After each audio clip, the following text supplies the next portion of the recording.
Hello there, and welcome to my channel. I'm so glad you found your way here today.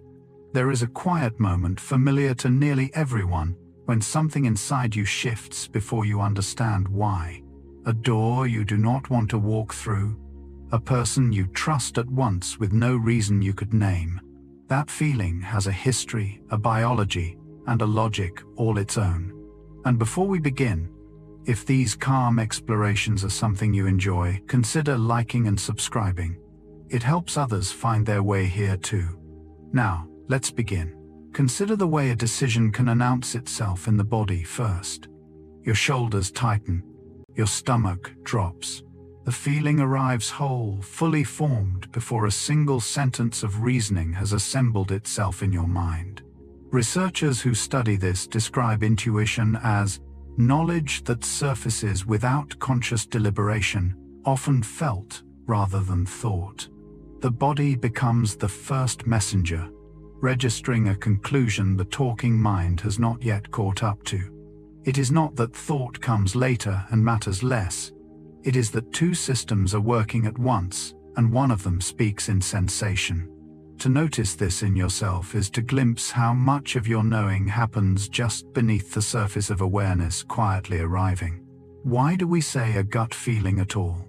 The phrase is older than the science, yet the science has caught up to it in a remarkable way. Picture the lining of your digestive tract folded and coiled, threaded through with nerve cells. The wall of the human gut holds an immense web of neurons, often estimated in the hundreds of millions, sometimes called the second brain by the scientists who study it. This network, the enteric nervous system, can operate on its own and is in constant conversation with the brain through the vagus nerve, a thick channel of signals running between them. Most of that traffic flows upward from gut to head, not the other way around. So when a situation unsettles you, and you feel it low in your belly, that sensation is not poetic invention. It is a genuine stream of information traveling along a real anatomical road. The body and the mind are not separate kingdoms exchanging occasional letters. They are one continuous system, talking without pause. The next time something turns in your stomach before you can explain it, remember there is a whole nervous system down there listening to the world in its own way. Set a chess master in front of a board mid-game and something strange happens. They do not begin by counting moves. The strong continuation simply appears to them, often within a few seconds, glowing as if lit from within. Studies of expert players reveal that they perceive the board not as 32 scattered pieces, but as a handful of meaningful patterns, learned across thousands of hours of play. Where a novice sees individual chessmen, the master sees structure, threat, and possibility grasped almost at a glance. This recognition is intuition in its purest tested form. It is fast, accurate, and largely wordless, and it rests entirely on deep experience. Ask the master why the move is good, and the explanation comes afterward, assembled to justify what was already known. The feeling of instant knowing is real, but it was earned slowly, one game at a time. What looks like a gift is in truth a memory so vast and well organized that it answers before the question is fully asked.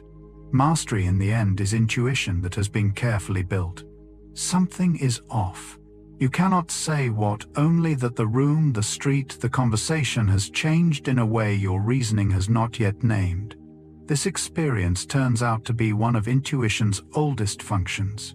The brain is a tireless pattern detector, comparing the present moment against everything it has absorbed before, and when something breaks the expected pattern, it raises a quiet alarm, long before conscious thought can locate the source. You feel the discrepancy as unease, a faint pull toward caution. Researchers studying perception have found that people can register that a scene has changed before they can identify what changed the alarm, arriving ahead of the explanation. This is why a sense of wrongness deserves at least a pause, even when you cannot defend it. It may be your mind noticing a detail too small or too fast for words. It does not mean the feeling is always correct. It means the feeling is often a signal worth examining, a flag raised by a vigilant system that has been watching the world far longer than you have been consciously aware of it. There is a story researchers return to often because it captures something difficult to explain. A fire commander leads his crew into a burning house, into a kitchen blaze that should have died down under their hoses, but stubbornly does not. Standing there, he feels a sudden wrongness he cannot articulate and orders everyone out. Moments later, the floor where they had stood collapses into the basement where the true fire had been burning all along. When the psychologist Gary Klein studied veteran firefighters, he found this pattern again and again. The unease was not magic. The fire had been quieter than a kitchen fire, should be hotter in the ears than expected, behaving in ways that violated the commander's deep store of experience, none of it consciously noticed in the moment. His expertise spoke through alarm rather than analysis, because there was no time for analysis. The body acted on a conclusion the mind had not finished forming. This is intuition at the edge of survival, where years of pattern learning compress into a single life-saving instant. The feeling came first. The understanding, if it ever fully came, arrived much later. Consider how much you have forgotten. Faces, conversations, afternoons that have slipped entirely from recall. Yet none of it is truly gone. Beneath the reach of deliberate memory lies a vast reservoir of impressions, and intuition drinks from it constantly. Psychologists distinguish between explicit memory, which you can summon and describe, and implicit memory, which shapes your reactions without ever announcing itself. When a place feels strangely comforting, or a stranger feels oddly familiar, implicit memory may be at work, recognizing something you cannot consciously place. The brain stores the emotional residue of experience, even after the details dissolve, and that residue guides you. A gut feeling, then, is often the voice of everything you have lived, but can no longer name. It is the past speaking through sensation, offering its accumulated lessons without the burden of remembering each one. Have you ever trusted someone instantly, and only understood why much later? That may have been implicit memory, recognizing a pattern from a life you have mostly forgotten. We carry far more than we know, and intuition is one of the ways that hidden carrying makes itself useful. In a quiet laboratory, people sat before 4 decks of cards, asked simply to win as much pretend money as they could. 2 decks were generous but secretly ruinous, 2 were modest but safe. As participants played, researchers measured the faint moisture on their skin, the body's subtle response to stress. Something remarkable emerged. Long before players could explain that 2 decks were dangerous, their bodies had begun to react. When they reached toward the bad decks, a small anticipatory tension appearing as if in warning. The skin knew before the mind did. The neuroscientist Antonio Damasio used this study to argue that emotion and bodily signals are woven into rational choice, not opposed to it. The body keeps a running tally of outcomes, flagging risk through sensation before conscious reasoning can articulate the rule. Players began avoiding the bad decks before they could say why they were avoiding them. This experiment gave intuition a measurable shape. It showed that the feeling of risk is not vague superstition, but a real physiological signal learned through experience, surfacing in the body first and rising into awareness only afterward, if at all. We are taught to imagine emotion and reason as opponents, the heart pulling one way while the cool head pulls another. That seems obvious. It isn't. Some of the most striking evidence comes from people who, through injury to a particular region of the brain, lost much of their emotional response while keeping their intelligence intact. They could reason flawlessly, list every option, weigh every consequence, and yet they became unable to decide even small things, paralyzed for hours over a trivial choice, without the felt sense that one option mattered more than another. Pure logic spun without traction. Damasio and others concluded that emotion is not a corruption of judgment, but a necessary part of it, the system that assigns weight and value. that tells us this matters and that does not. Intuition is partly this emotional weighting at work, guiding attention toward what counts. A life of feeling, it turns out, is not a distraction from good decisions. It is the very thing that makes deciding possible. The next time emotion enters a choice, consider that it may not be clouding your judgment. It may be doing the quiet work that judgment cannot do alone. On a hospital ward at night, an experienced nurse pauses at a bedside. The monitors read normal. The chart shows nothing alarming. Yet she feels with quiet certainty that this patient is about to worsen, and she acts on it. Researchers who interviewed seasoned nurses found this experience, described again and again, a felt sense of deterioration arriving ahead of the measurable signs. It has been studied seriously enough to earn names in the nursing literature, sometimes called the gut feeling or intuitive knowing, and hospitals have begun to take it seriously as a genuine clinical signal. What looks like premonition is in fact perception. The skilled nurse is reading a constellation of tiny cues, a slight change in skin color, a subtle shift in breathing, a stillness that is not quite right, none of them dramatic alone, all of them absorbed across years of bedside hours. The pattern registers below conscious thought and surfaces as conviction. The machines confirm it later. This is intuition, serving life directly, the residue of long practice speaking when there is no time to spell out reasons. The body of the nurse has learned to read the body of the patient in a language neither could fully translate.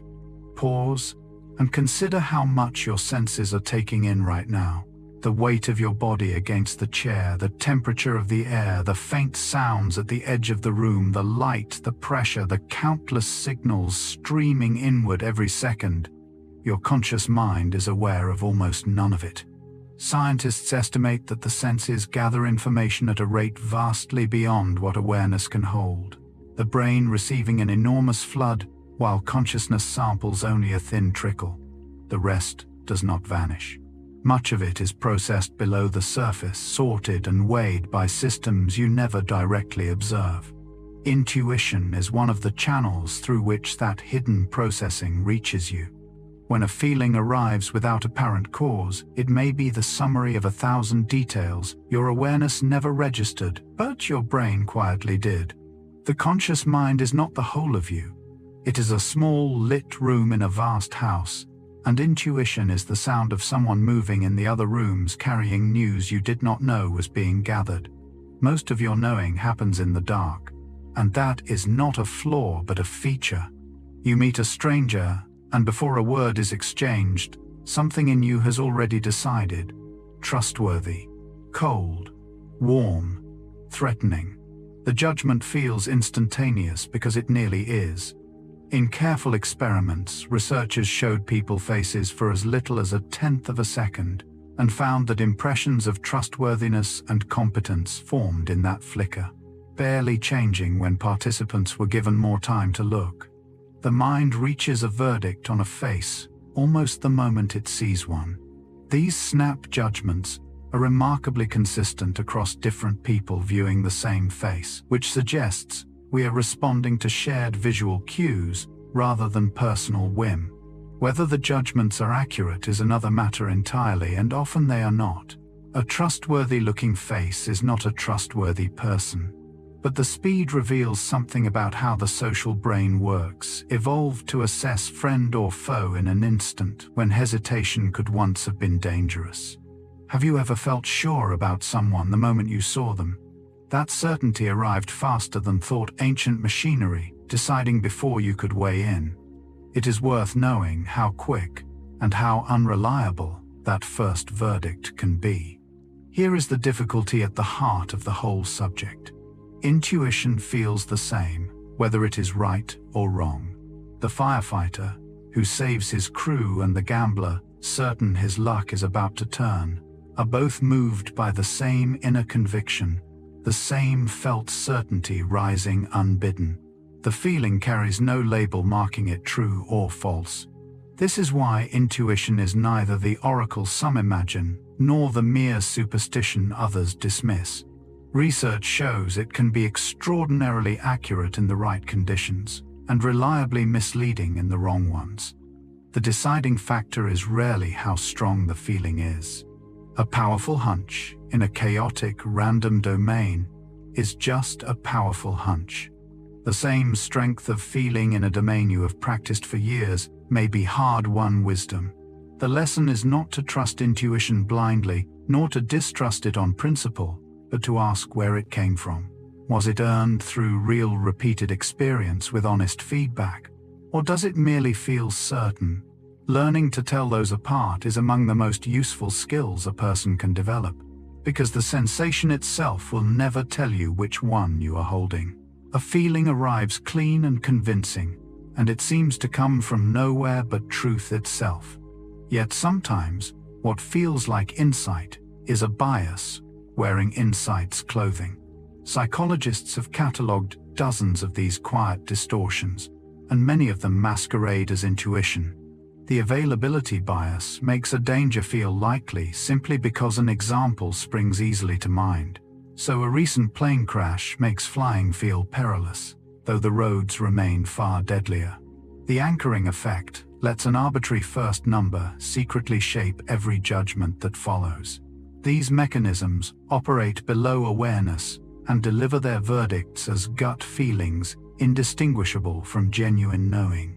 This is the shadow side of intuition, the same fast, automatic system that lets a master read a chessboard also lets a stereotype feel like perception and a fear feel like foresight. Daniel Kahneman, who spent a career studying these patterns, argued that the intuitive mind is brilliant and deeply fallible at once, often most confident exactly when it is wrong. To know this is not to abandon intuition, it is to hold it with a useful humility, aware that the feeling of certainty is sometimes the bias, hoping you will not look too closely at where it came from. Think back to learning to drive. At first, every action demanded conscious effort: the mirror, the signal, the clutch, the road, each one a separate thought, competing for attention. Now you arrive home with no memory of the drive at all, the whole sequence handled somewhere beneath awareness. This transformation is one of the clearest windows into how intuition is built. Skills begin as slow, effortful reasoning, and through repetition sink below the conscious level into automatic recognition. Psychologists describe a movement from the deliberate to the intuitive, where what once required full attention becomes a smooth, wordless response. The expert is not thinking faster than the novice. The expert has stopped needing to think about most of it at all, because experience has been compressed into instant pattern recognition. This is why intuition in any field cannot be downloaded or rushed. It is the sediment left by thousands of deliberate acts, settled into something that now feels effortless and immediate. Every fluent gut feeling you possess was once a halting conscious struggle. The mastery hid the struggle so completely that the knowing now seems to have been there all along, arriving the moment it is needed.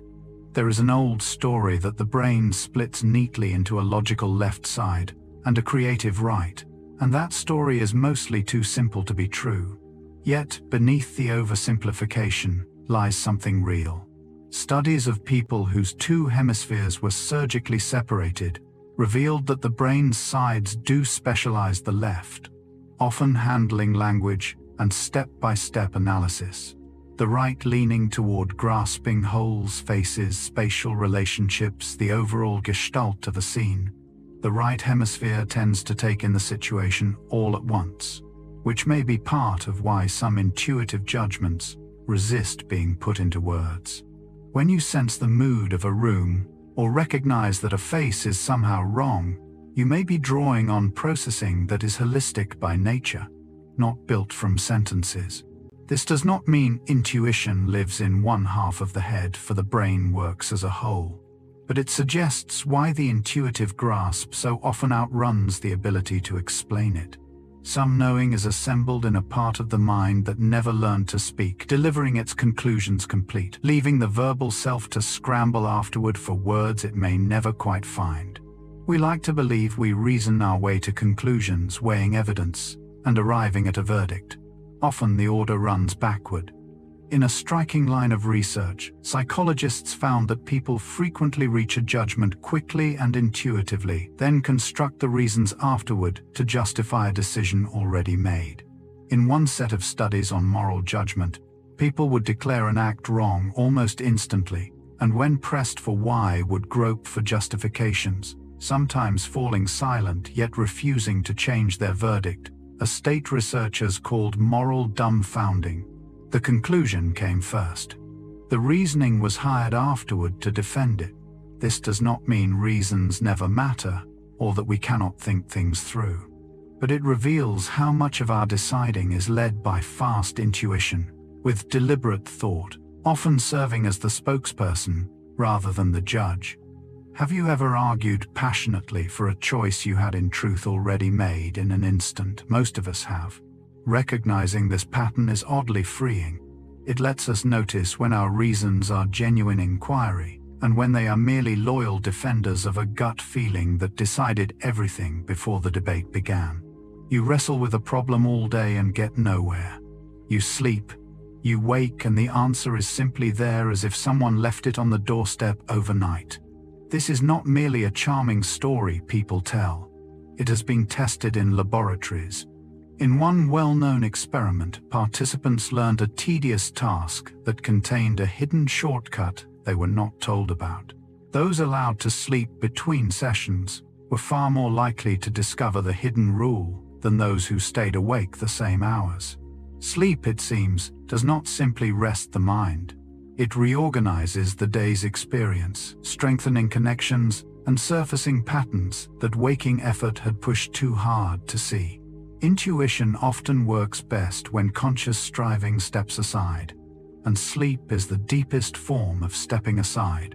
The sleeping brain continues the work, sorting and linking below all awareness, and sometimes hands the waking mind a finished insight that feels like a gift. The advice to sleep on a hard decision is not avoidance. It is a way of letting the slower, deeper, more associative parts of the mind do what the anxious daytime self cannot.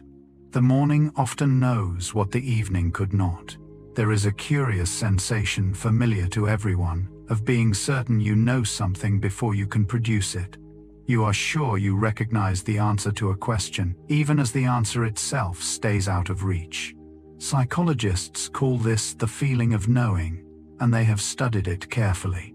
People can reliably predict whether they will recognize an answer they cannot currently recall, which means some part of the mind has assessed the contents of memory and reported back a verdict available or not before retrieving anything at all.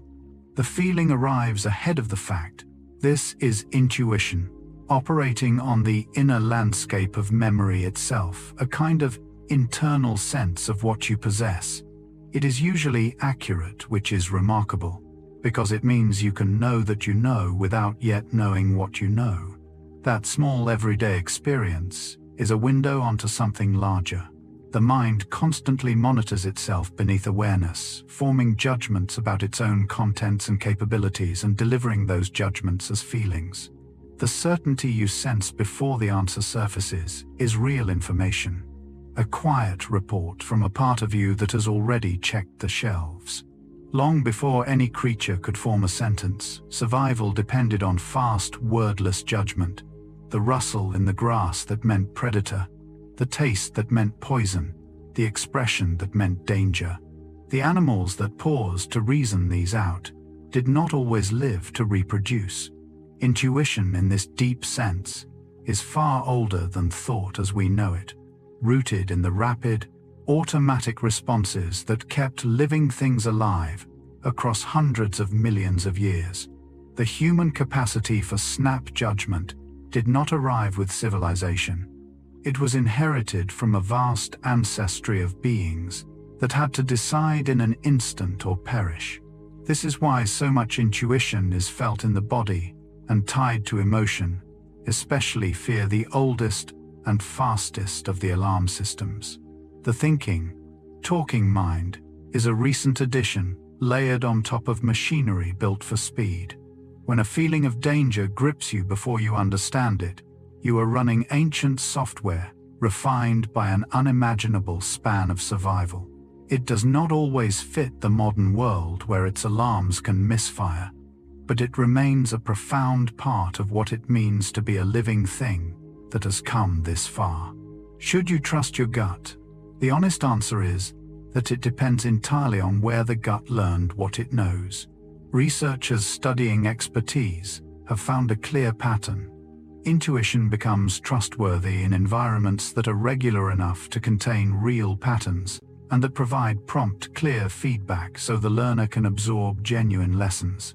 A nurse, a chess master, a seasoned pilot operate in such worlds, and their intuition earns its keep. But in domains ruled by randomness, where outcomes owe more to chance than to skill, and where feedback is slow, noisy, or absent, intuition learns false lessons and grows confident on nothing.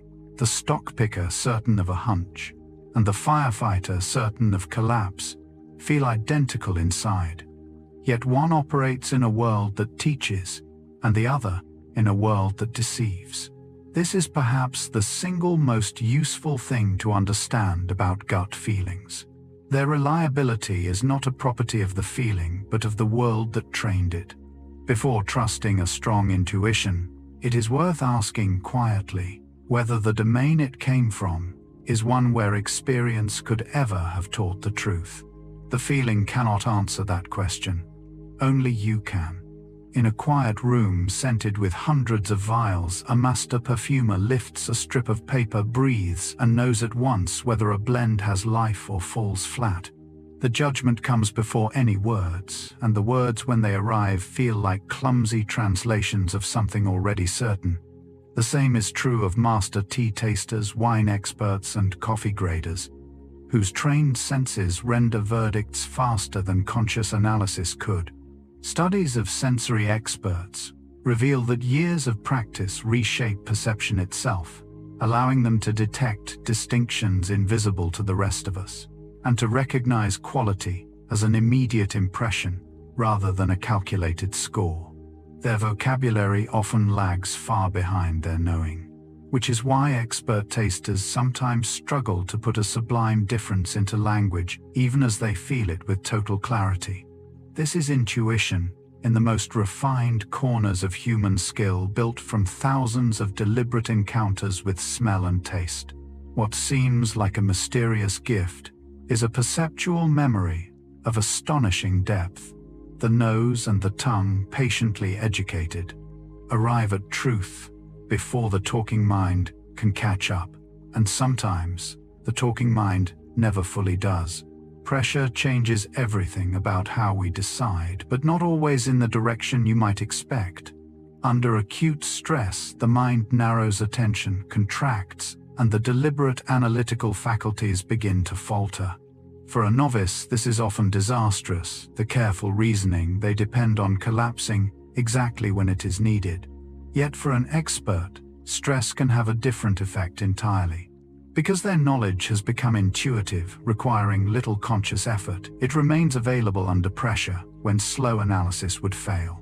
Research on decision-making under stress suggests that experienced performers fall back on fast pattern-based intuition, precisely in the moments when there is no time or capacity for anything else, and that this is often when their intuition serves best. The surgeon, the pilot, the veteran responder act with a fluency that crisis cannot easily disturb. The same stress that scrambles a beginner's reasoning leaves the expert's intuition standing, because that intuition was built to operate beneath the level that stress disrupts. This is one more reason deep practice matters. It does not only make you skilled, it builds a kind of knowing that holds steady when everything else gives way, ready in the very moments you need it most. Consider that your brain is not mainly reacting to the world, but constantly guessing what comes next. This idea, increasingly central to neuroscience, holds that the brain runs perpetual predictions about what it is about to see, hear, and feel, and then compares those predictions against what actually arrives. Most of the time, the guesses match and you notice nothing. But when reality breaks the prediction, The brain registers the mismatch, and that mismatch can surface as a quiet feeling of wrongness, an unease you cannot immediately explain. Much of intuition may work this way. The sense that something is off in a familiar room, a routine, a person's behavior, may be your predictive brain, noticing that the world has departed from its forecast. You feel the error before you can name it. This framework helps explain why intuition is so tied to expertise, for the more accurately you can predict a domain, the more sharply you notice when something violates the pattern. The unease is the prediction error made conscious. It is the brain saying in the only language it has for the moment, that what is happening does not match what should be happening, and that you might want to pay attention. People rarely fall in love by deliberation. It does not usually arrive as a careful tally of a person's merits weighed and approved. It comes as something closer to recognition, a sudden felt certainty that this person matters often, before you could explain why. Researchers who study attraction find that powerful impressions can form with startling speed, and that the feeling of connection frequently precedes any conscious accounting of reasons. The body is deeply involved, the racing heart, the flush, the pull, all of it arriving as sensation before thought. This is intuition, operating in the most consequential corner of human life, the choosing of those we bind ourselves to. It draws on cues we cannot fully name, signals of warmth, safety, and resonance absorbed below awareness, shaped by our histories and our deepest patterns. The certainty can be wise, or it can be a trap, repeating old wounds that merely feel like home. Yet the speed of it is unmistakable and nearly universal. Think back to the moment you knew someone mattered to you. The knowing likely came whole ahead of every reason. Love, it seems, is among the most intuitive judgments we ever make, felt long before it is understood. Within seconds of seeing a stranger, you have an impression, and that impression carries two very different kinds of cargo. Some of it is genuine perception, real cues read swiftly and well, a tension in the posture, a falseness in the smile, signals your social brain has learned to catch. But some of it is prejudice, the residue of stereotypes absorbed from a lifetime of culture, surfacing as a feeling that wears the same face as insight. The trouble is that both arrive identically as immediate gut reactions, indistinguishable from the inside. Research on implicit bias has shown that people hold automatic associations they would consciously reject, and that these associations shape snap judgments of strangers without the person ever choosing them.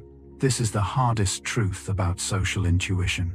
The same fast system that protects us can also quietly carry the unfairness of the world we grew up in. To honor intuition fully is also to interrogate it, to ask whether a feeling about a stranger reflects something they actually showed you, or something you were taught to feel before you ever met them. The gut is not innocent. It learned from a world that was not innocent either, and it remembers more than we would like. You walk into a room and feel the atmosphere before anyone speaks. Tension, ease, grief, warmth, you sense it almost at the door. This is not imagination. Humans are extraordinarily fast at reading emotion, and much of it happens below the threshold of conscious attention.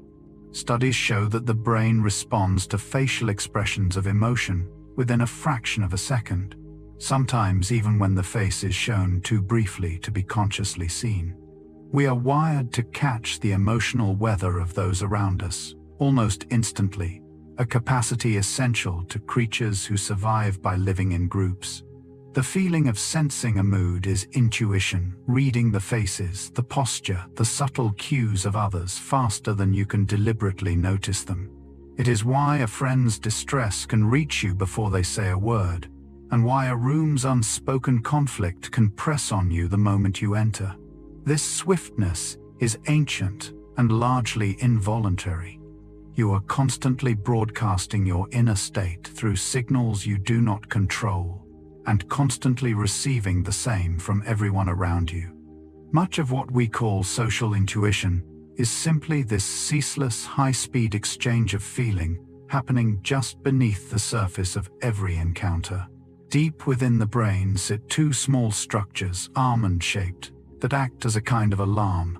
The amygdala is among the fastest responders to danger, and it is wired to react before the slow, deliberate thinking regions have finished processing what is happening. Researchers describe a quick route by which threat-related information reaches the amygdala by a short, fast path, triggering a response while the detailed analysis is still underway along a longer route. This is why you can flinch from a shape on the ground before you consciously recognize whether it is a snake or a stick. The body braces first and identifies later. This fast circuit is part of the deep architecture of intuition, particularly the intuition of fear.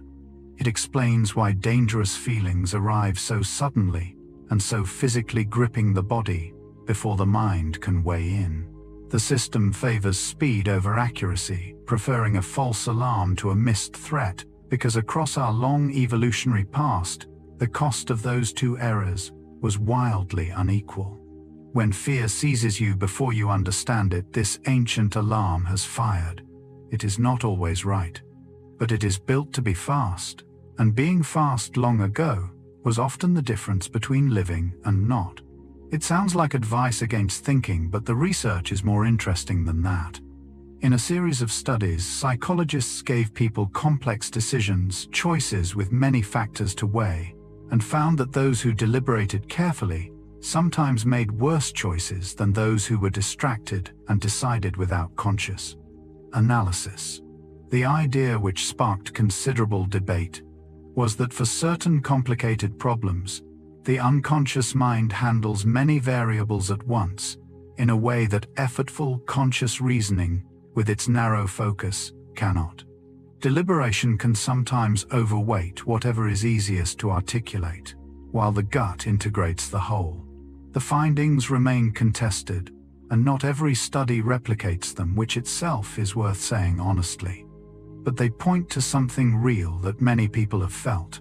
For some decisions, especially rich and multidimensional ones, grinding away at the logic can actually muddy the answer, while stepping back and letting an impression form can clarify it. This does not mean reasoning is useless, far from it. It means the relationship between thought and intuition is subtler than the simple instruction to think harder. Sometimes the wiser move is to gather the information, then stop pushing and let the deeper system speak. There is a strange penalty for thinking too much about certain things. In one memorable study, people tasted jams and rated them. Those who simply gave their gut reaction tended to agree with the assessments of trained experts, but those asked to analyze and explain their preferences in detail drifted away from the expert judgments, talking themselves into worse evaluations. The act of generating reasons distorted their actual experience. Psychologists have called this verbal overshadowing and related effects, where putting an intuitive impression into words can interfere with the impression itself.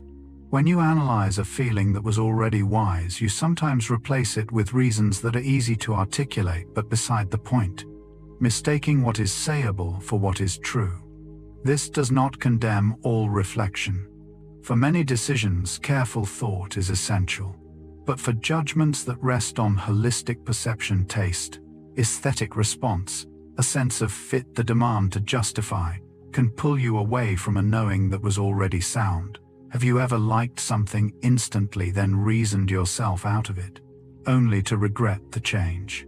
The first impression in some domains holds a wisdom that explanation can quietly dismantle.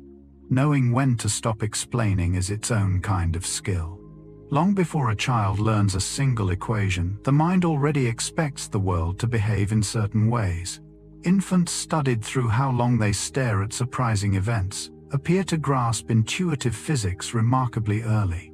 They look longer when an object seems to pass through a solid barrier or hang unsupported in the air, as though something has violated what they expected, which suggests they already hold expectations about solidity and gravity.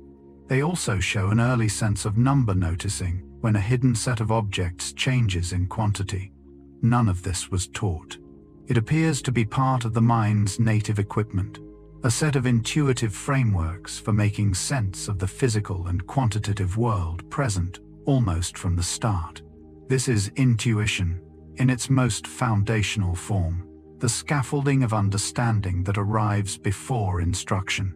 We tend to think of intuition as the fruit of long experience, and much of it is, but some of it is older than any individual life built into the developing mind, a starting set of expectations about how reality works.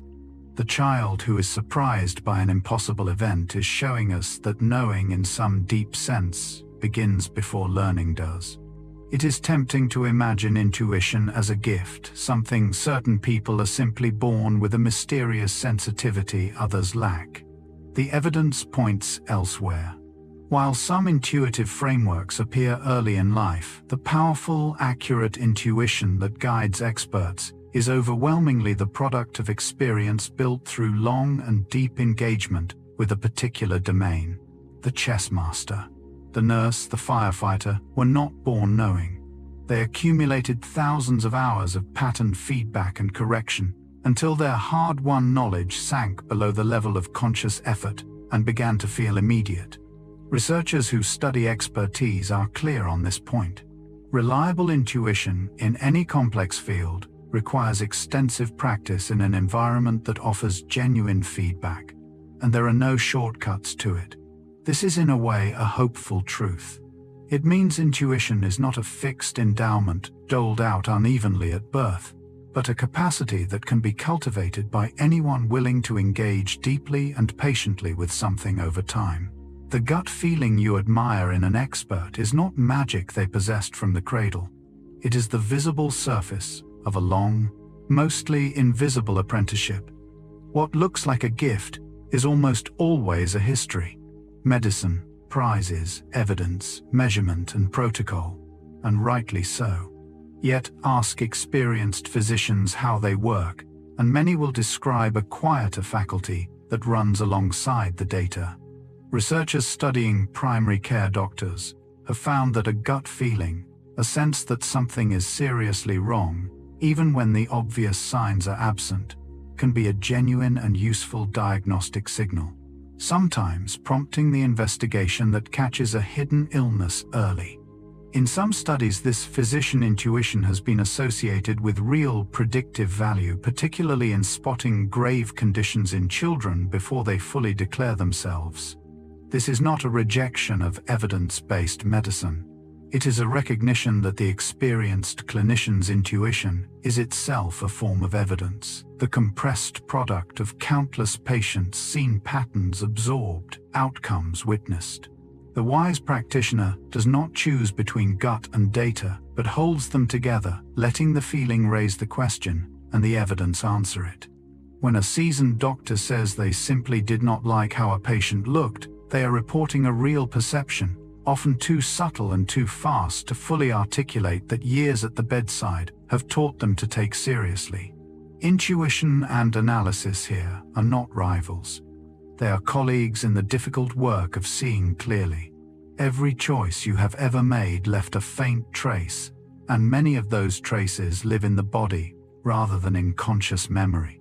The neuroscientist Antonio Damasio proposed that experiences become linked to bodily states, a tightening, a warmth, a flicker of dread, and that these stored associations resurface when we face similar situations nudging us toward or away from a choice.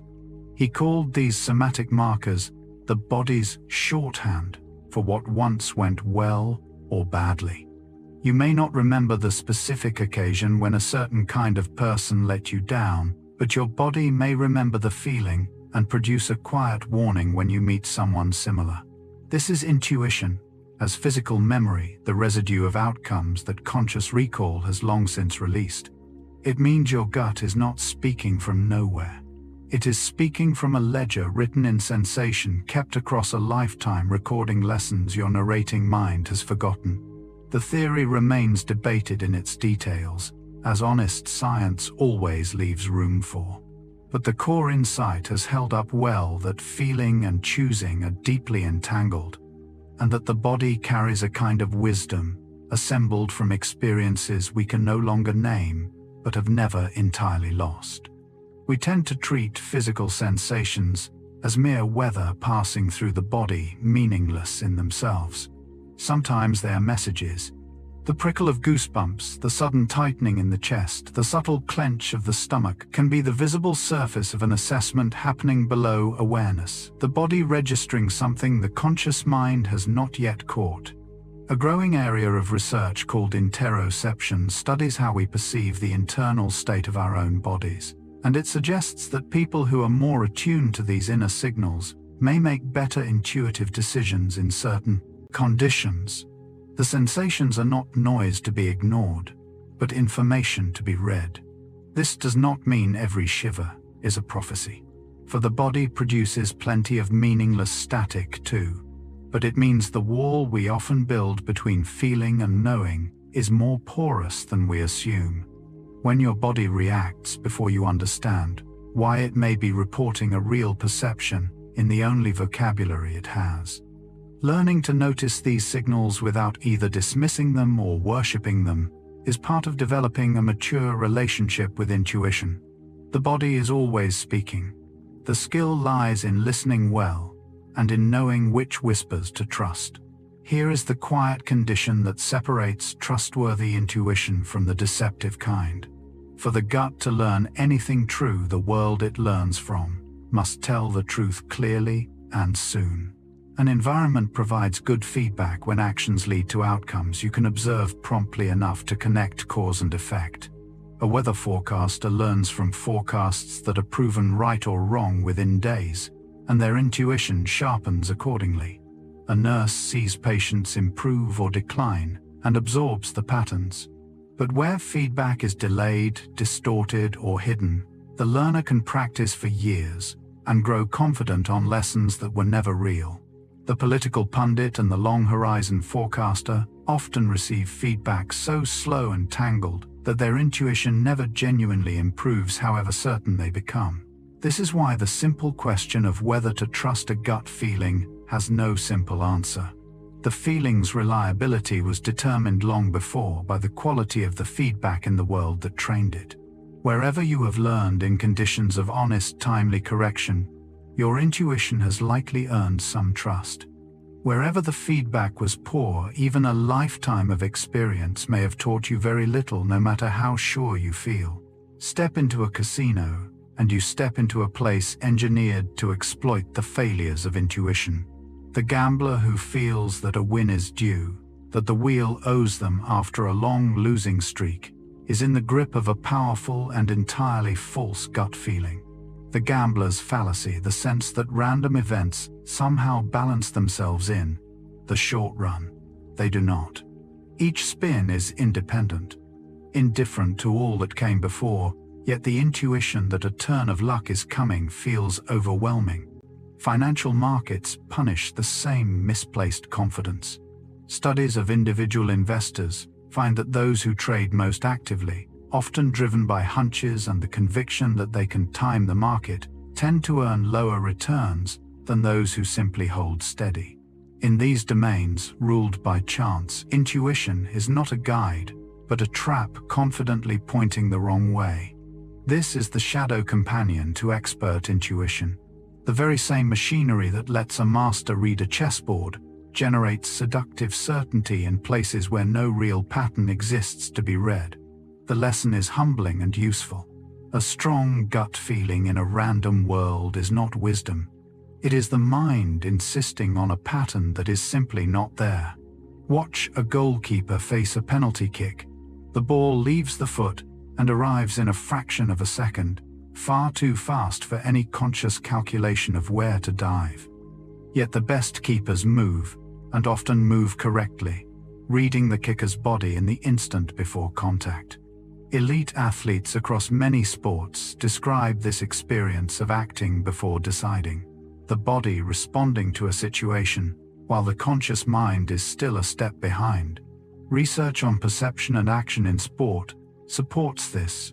showing that experts pick up subtle anticipatory cues, the angle of a hip, the set of the shoulders, and respond to them faster than deliberate thought allows.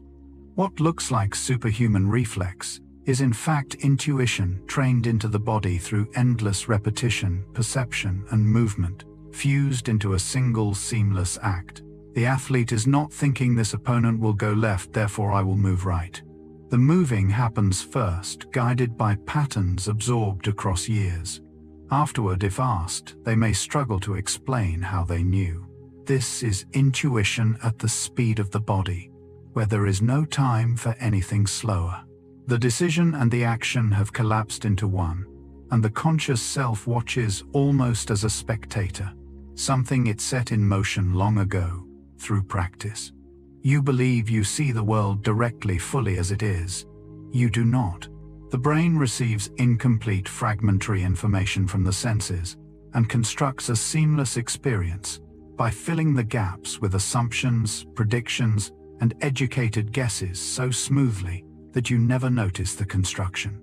There is a literal blind spot in each eye where the optic nerve exits. Yet you perceive no hole in your vision because the brain quietly paints over it with what it expects to be there. This constant, invisible filling in is part of how intuition can both serve and deceive us. The same machinery that lets you grasp a whole scene from a glance also lets you perceive things that are not present and miss things that are, all while feeling certain you saw clearly. When a gut feeling arrives as if it were simple perception, remember that even ordinary seeing is partly invention. The mind is always completing the picture, always going beyond the data, and it does so below the level of any awareness. This is not a flaw to be ashamed of, but the basic condition of having a mind. We do not perceive reality so much as construct a useful version of it. And intuition is woven through that construction at every level. A statement you have heard before feels truer than one you have not, even when neither is true. Psychologists call this the illusory truth effect, and it is one of the quiet ways familiarity disguises itself as knowledge. The brain finds familiar things easier to process, and that ease, that smoothness, gets misread as a signal of truth or rightness. A claim repeated often enough begins to feel correct simply because it is familiar, regardless of evidence. This has unsettling implications for intuition, because the gut feeling that something is true may sometimes be nothing more than the feeling that something is familiar. Advertisers and propagandists have long exploited this. Knowing that repetition breeds a sense of credibility no argument supplied, the fluency of a familiar idea wears the mask of insight. This is worth remembering whenever a belief simply feels obviously right. Ask whether it feels right because you have examined it, or because you have merely heard it many times. The mind's preference for the familiar is deep and largely unconscious, and it can quietly counterfeit the experience of knowing. Not every comfortable certainty is wisdom. Some of it is only the warm glow of having encountered an idea before. The phrase feminine intuition is old and widespread, suggesting that women possess some special access to the unspoken. The reality, when researchers examine it, is considerably more tangled. Studies on the ability to read emotions and nonverbal cues do tend to find a modest average advantage for women in some such tasks, which may underlie part of the stereotype. But the picture is far from the simple story the phrase implies.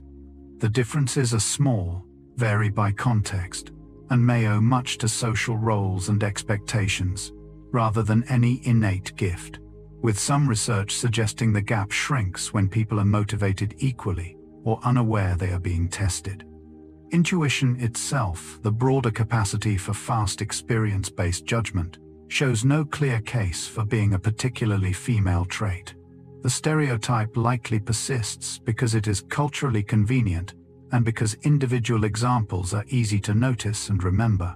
What the evidence actually supports is subtler and more interesting, that sensitivity to others is shaped by attention, practice, and circumstance more than by any fixed difference. intuition in the end, belongs to no single group. It is a deeply human capacity, distributed by experience and attention, far more than by category. And the old phrase captures far less than it claims.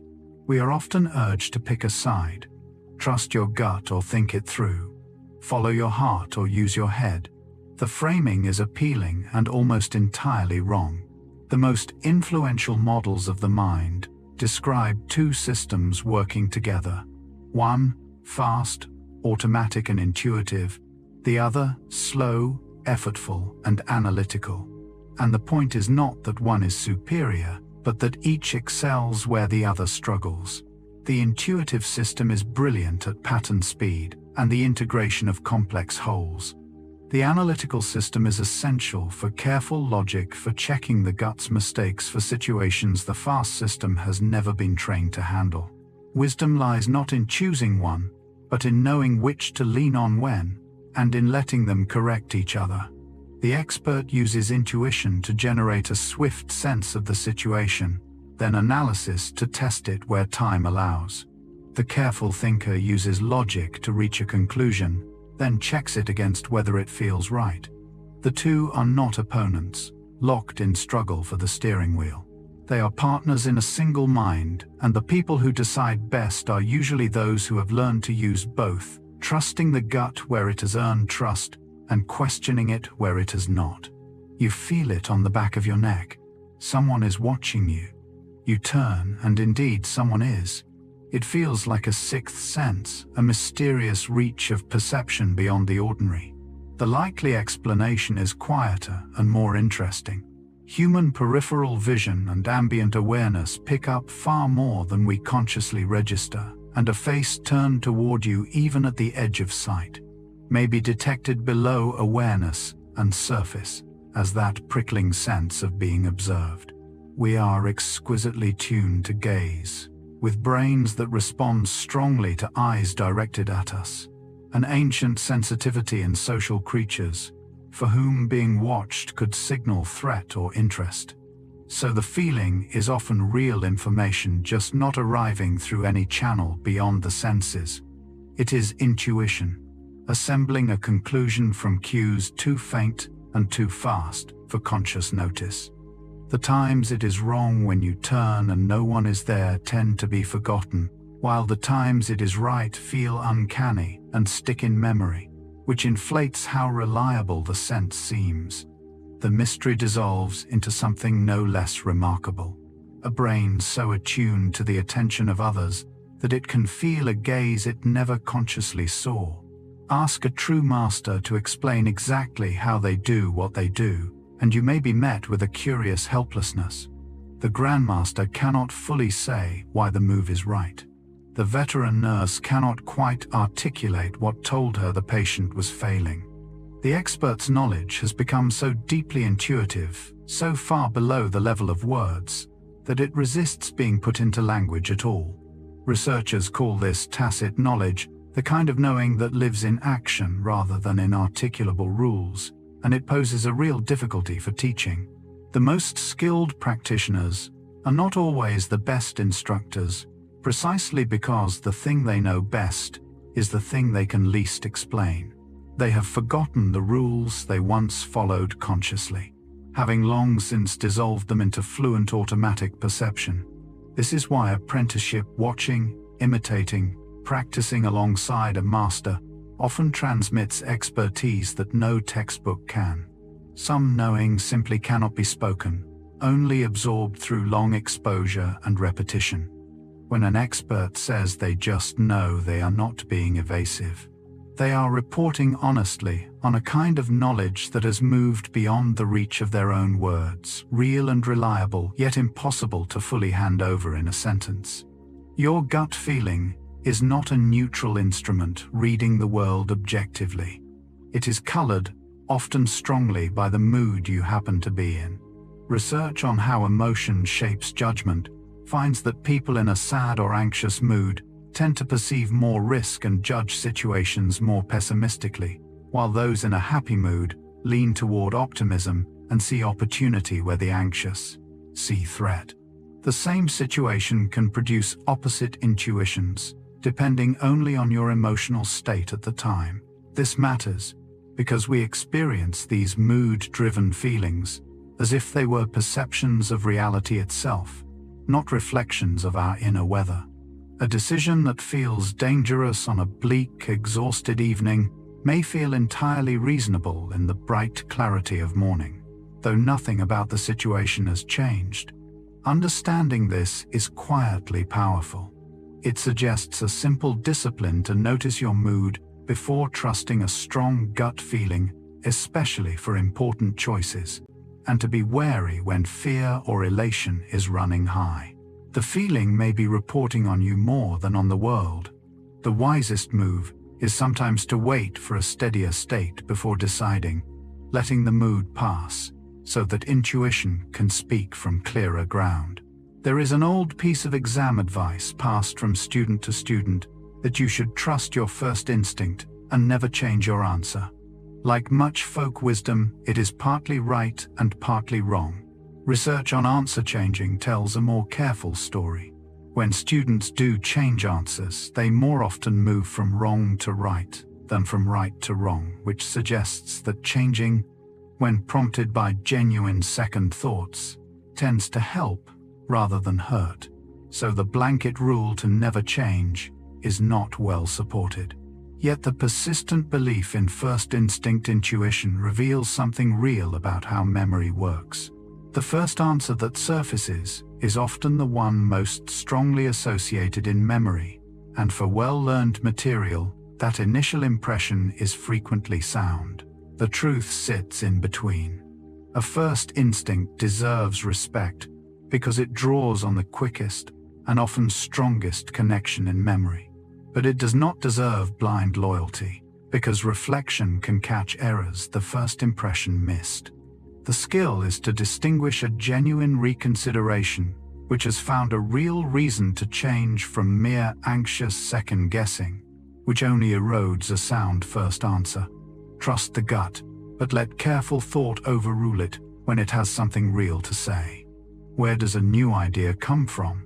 Ask artists, writers, scientists, and many will describe a beginning that has no words at all, a vague pull, a felt sense that something is there before they can say what it is. The creative process often starts in intuition, a dim recognition that a direction holds promise, a discomfort with what exists that points toward what might be. Researchers studying creativity have noted this incubation phase, where ideas form below conscious awareness and surface first as feeling rather than as fully formed thought. The painter senses the composition is not yet right without knowing why. The composer feels the phrase wants to go somewhere it has not yet gone. This wordless guidance is intuition, serving as the compass of creation, pointing toward possibility before reason can map the route. Only later does the conscious mind arrive to develop, test, and refine what the intuition first sensed. This is why creative people often speak of trusting the process of following a thread they cannot fully see. They have learned that the initial pull, though it cannot justify itself, is worth following. That the feeling of warmth or rightness about a half-formed idea is real information leading somewhere the reasoning mind could not have planned its way to alone. We like to believe we can tell when someone is lying, that a gut feeling will warn us off a deceiver. The research is humbling. Across many studies, people's ability to consciously detect lies is barely better than chance, hovering close to the level of a coin flip, regardless of how confident they feel. The obvious cues we trust, fidgeting, avoiding eye contact, are unreliable, and skilled liars exploit our faith in them. Yet there is a more interesting twist. Some research suggests that people's unconscious or indirect responses may pick up on deception more accurately than their conscious judgments, as if a part of the mind registers something the deliberate verdict misses. The gut may know slightly more than the talking self admits. Still, the overall lesson is sobering. Our intuitive confidence in reading liars vastly exceeds our actual ability, and that overconfidence can be dangerous, leading us to trust the wrong people and doubt the honest.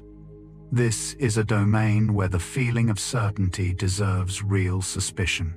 The world of deception is one where intuition was never reliably trained, full of skilled performers and misleading cues. When you feel sure you can spot a liar, the evidence gently suggests you are probably less able than you believe. The image is seductive: the savvy investor who feels the market in their bones, who senses the moment to buy and the moment to sell. The data tells a different story.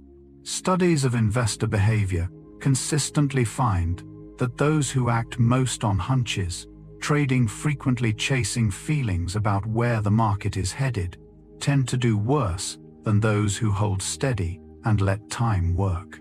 One large study of individual investors found that the most active traders earn substantially lower returns than the least active, with overconfidence and the conviction of gut feeling driving much of the costly activity.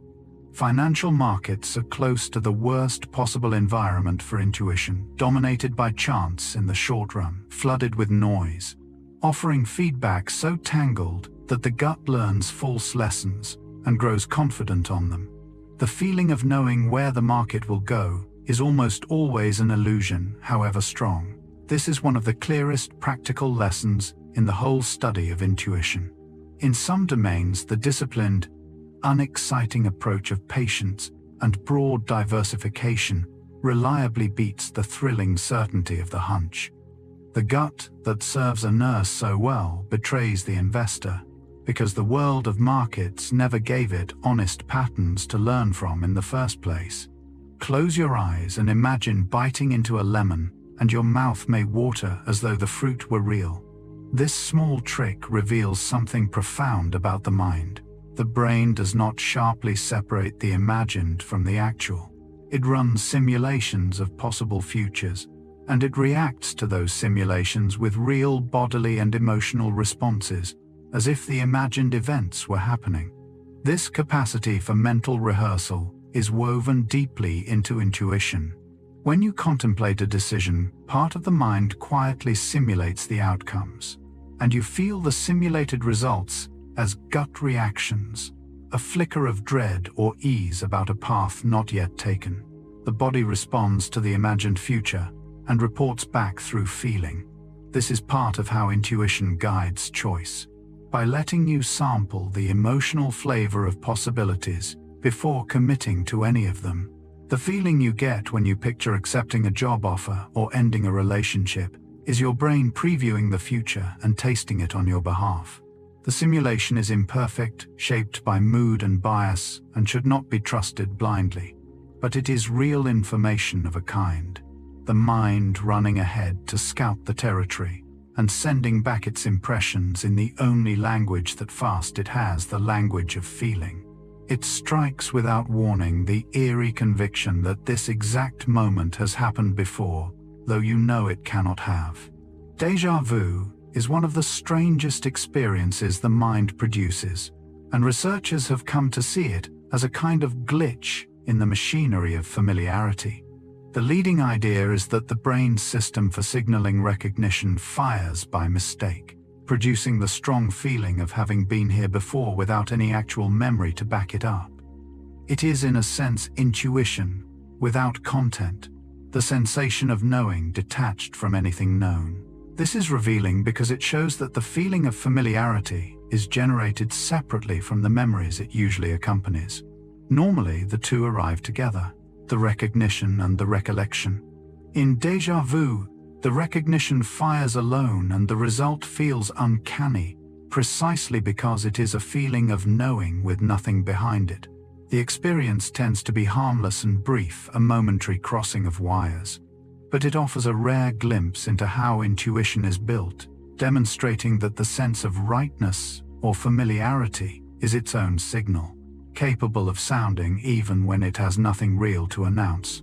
The feeling and the fact normally fused can come apart, and when they do, we feel the strangeness directly. Where in your body does a difficult choice live? Ask different people, And the answers vary in a way that is quietly fascinating. For some, anxiety and gut feelings arrive as a tightness in the chest, a pressure around the heart. For others, the stomach is the seat of knowing, the place where dread or rightness makes itself felt. Still others locate it in the throat, the shoulders. A general restlessness with no clear address. Research on how emotions map onto the body has found broad patterns that many people share certain feelings reliably associated with sensations in particular regions. Yet there is genuine individual variation in where and how strongly these signals register. The body is the stage on which intuition performs.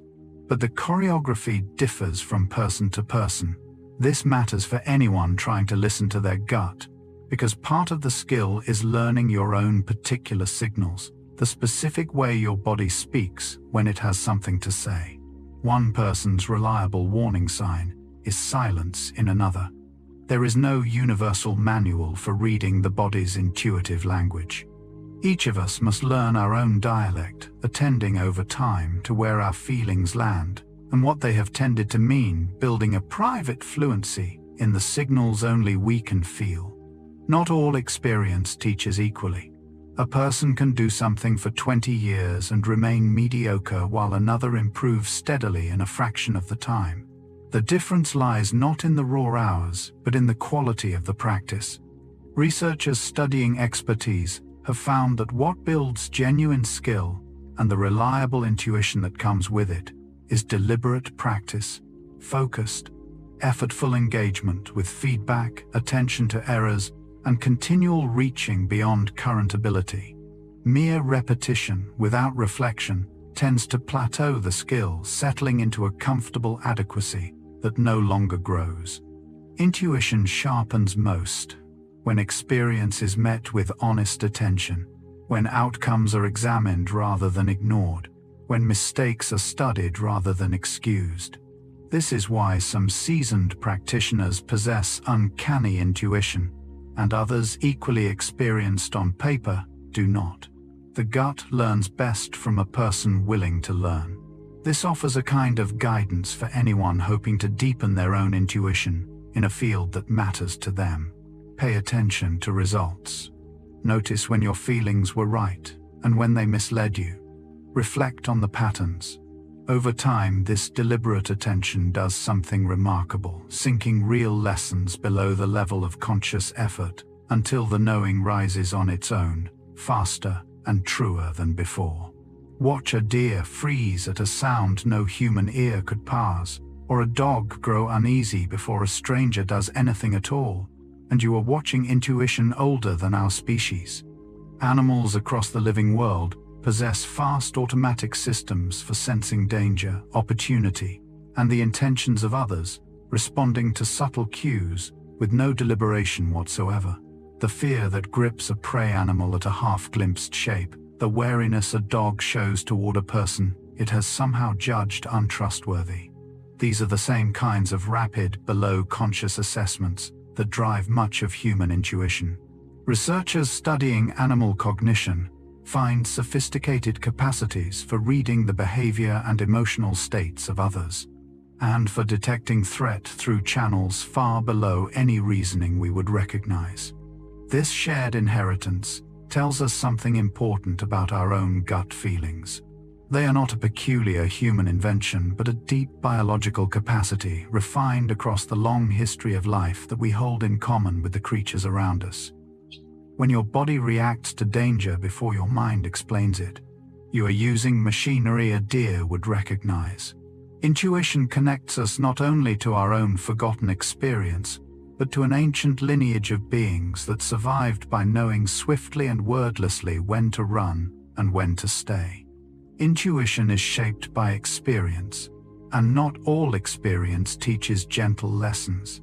When a person has lived through trauma, the brain's alarm systems can become recalibrated, set to detect danger more readily, sometimes far more readily than a situation warrants.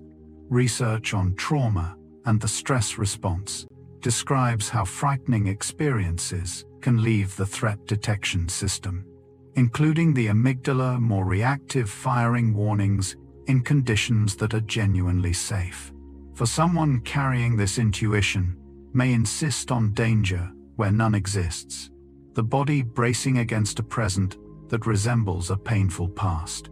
This is intuition, shaped by survival, doing exactly what it was built to do, protecting against a recurrence of harm, yet misfiring in a world that has changed. It is a hard truth because it means a strong gut feeling of threat is not always trustworthy evidence of actual threat.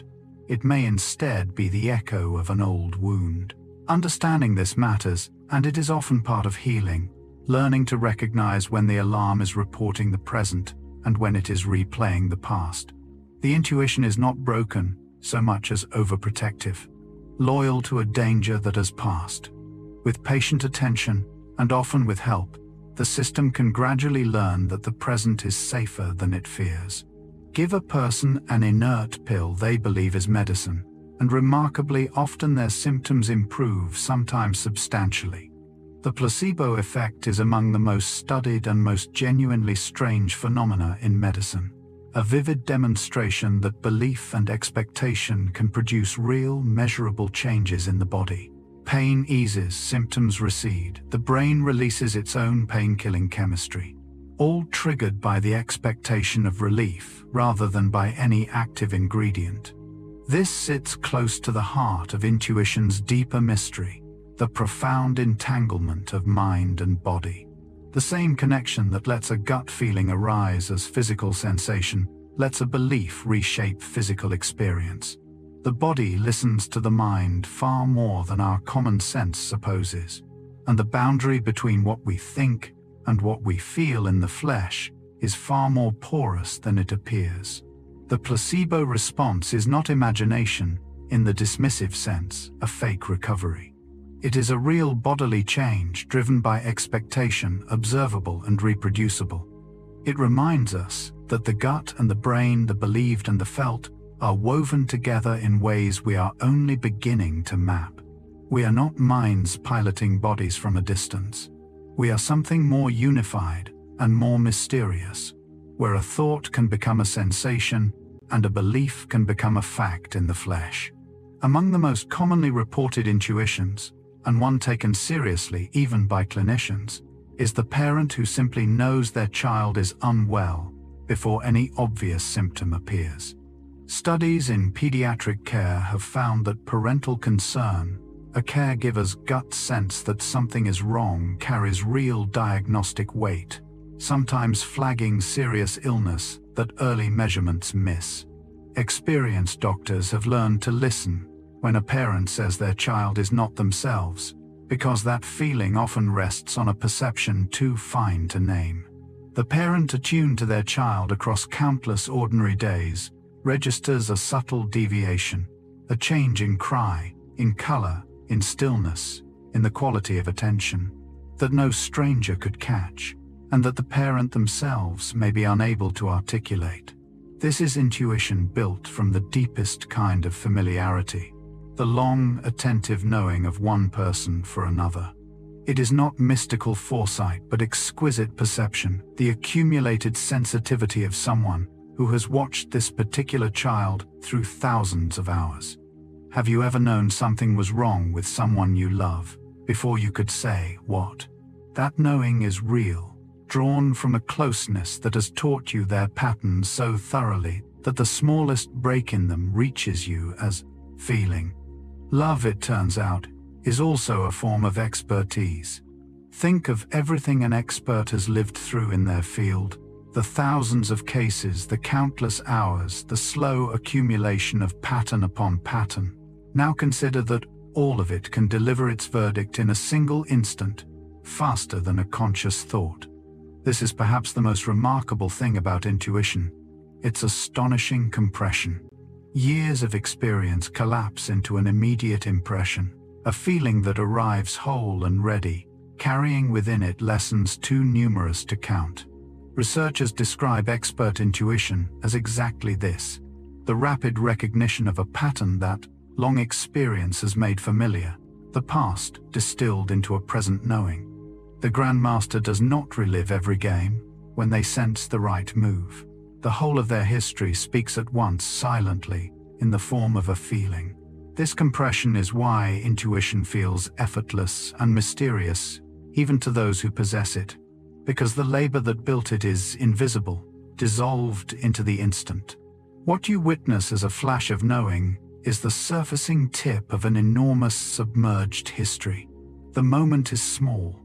What stands behind it is a lifetime. When an expert simply knows they are receiving, in a single breath, the compressed wisdom of everything they have ever learned, delivered faster than they could ever explain it. Here is a frontier that genuinely surprises even the researchers exploring it.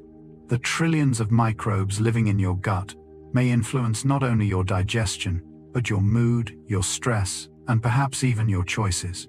Scientists studying the gut microbiome and its connection to the brain have found that these microorganisms produce chemicals that affect the nervous system, and that the makeup of gut bacteria has been linked in animal studies and emerging human research to anxiety, mood, and behavior.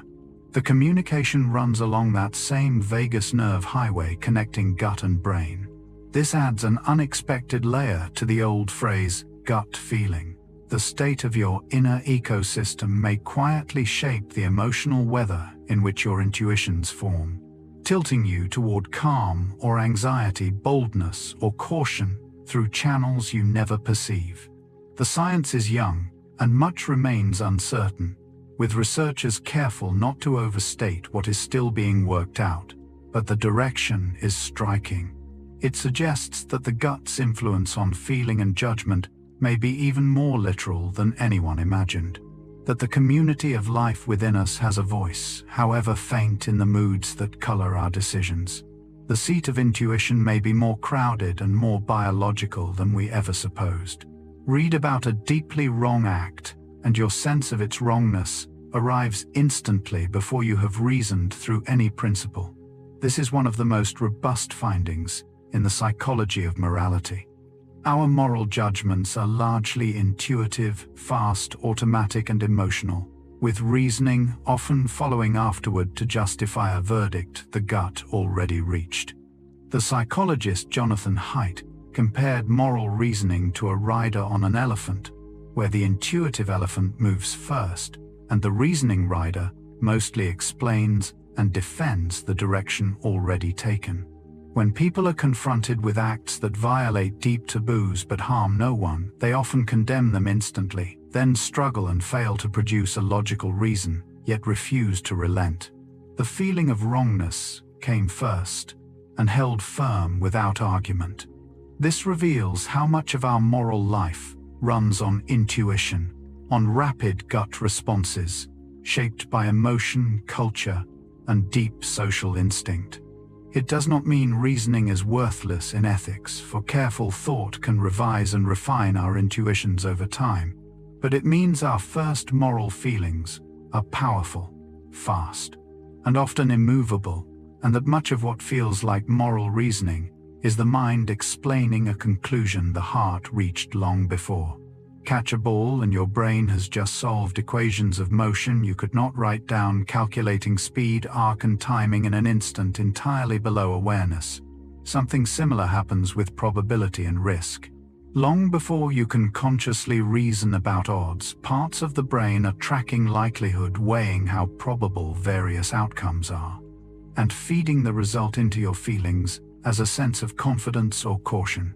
Research in neuroscience has found that the brain represents probability and uncertainty in its activity, computing these quantities without ever presenting the arithmetic to consciousness. You simply end up feeling that something is likely or unlikely, safe or risky, with no access to the calculation behind the feeling. This hidden statistical machinery is part of what makes intuition possible. The gut sense that a situation will probably turn out badly may rest on a real, if unconscious, weighing of the odds assembled from past experience. The mind is a quiet statistician, constantly estimating probabilities and reporting its conclusions as feelings rather than figures. When you have a hunch about how something will go, part of what you are feeling may be this submerged computation, the brain's silent reckoning of likelihood delivered to you, stripped of all its working as nothing more than a sense of how things will probably unfold. In fields where a wrong gut feeling can cost lives, intuition is not left to chance. It is deliberately, systematically built. Pilots train for thousands of hours in simulators that recreate emergencies, so that when a real crisis strikes, the correct response arrives as fast-trained intuition rather than panicked deliberation. Surgeons rehearse procedures until the movements and judgments become automatic, freeing the mind to handle the unexpected. This is the deliberate cultivation of expert intuition, and it works because it mimics exactly how reliable intuition forms in the first place, through extensive practice in realistic conditions with clear feedback. The simulator is in effect a machine for building gut feelings, safely letting a pilot experience and learn from 100 emergencies that would each be catastrophic in reality. By the time the real moment comes, the body and the trained intuition already know what to do. This shows that intuition is not a fixed mystery, but something that can be engineered given the right conditions. Where the stakes are high enough, entire training systems exist to forge reliable gut responses on purpose. The calm of the veteran in a crisis is not innate fearlessness. It is intuition deliberately built, practiced so deeply that the right action arrives on its own exactly when there is no time to think. Intuition speaks softly, and the modern world is loud. Many people find that their clearest gut feelings arrive not in the noise and rush of activity, but in moments of quiet in the shower, on a walk in the stillness before sleep, when the chattering, analytical mind finally falls quiet. There is reason for this. The fast intuitive system works continually below awareness, but its quiet signals can be drowned out by the louder voice of deliberate thought and the constant stimulation around us. When the mind stills, the deeper signals can rise into awareness, and insights that were forming below the surface finally break through. This is part of why practices of quiet meditation, walking, simply pausing, are so often associated with clarity and sudden insight. They do not create the intuition, they create the silence in which it can be heard. Have you noticed that your best ideas often come when you stop chasing them in some quiet, unguarded moment? That is the deeper mind given room at last to make itself known. In a world engineered to fill every silence, the simple act of stillness becomes a way of listening to a part of yourself that cannot shout, that has been speaking all along beneath the noise, waiting only for a quiet enough moment to be heard. It hovers maddeningly, just out of reach, the name you absolutely know, present in every way except the one that matters. The tip of the tongue state is among the most universal of mental experiences, and it is a small marvel of how the mind works. You possess the strong, confident feeling that you know the word often, along with fragments, its first letter, its rhythm, its length. Yet the word itself will not come. This is a feeling of knowing detached from the knowledge it points. To intuition pointing firmly at something it cannot quite deliver. The certainty is real and usually accurate, for the word almost always does exist and usually surfaces later, which means some part of the mind has correctly assessed that the knowledge is there, even while failing to retrieve it. It is a vivid demonstration that the sense of knowing is its own distinct signal, separate from the content it signals. Your mind can be sure it knows something before and even without producing it. That small everyday frustration is a window onto intuition itself, the feeling of knowing, arriving ahead of and independent of the thing known. The next time a name dances out of reach, notice the certainty beneath the gap. That certainty is intuition, naked and on display. Stand in a large gathering, and you can feel the mood move through it, a wave of tension, of excitement, of unease, passing from person to person faster than any words could carry it. Researchers studying collective behavior and emotional contagion have found that emotions spread through groups with remarkable speed, transmitted through facial expressions, posture, voice, and movement, often below the level of conscious notice. We are constantly, unconsciously, catching the feelings of those around us, and in a crowd this catching compounds a shared mood building and shifting before anyone consciously decides anything. This is intuition operating at the scale of the group, each person sensing the collective emotional state through countless subtle cues and contributing to it in turn. The feeling that a crowd is about to turn, that a celebration is tipping toward panic, or a tense room toward calm, is a real perception assembled from 1,000 signals no individual could consciously track. It is the same fast emotional reading that lets us sense one person's mood, multiplied across many. We are far more porous to one another than we like to think, our feelings bleeding outward and inward through invisible channels. In a crowd, intuition becomes almost collective, a shared sensing of where the gathered mood is heading, felt by all and named by none until it has already moved. There is one condition under which intuition reliably fails, and recognizing it is among the most useful things you can learn. Where outcomes are governed mostly by chance, intuition does not merely struggle. It actively misleads, generating confident feelings of pattern where no pattern exists.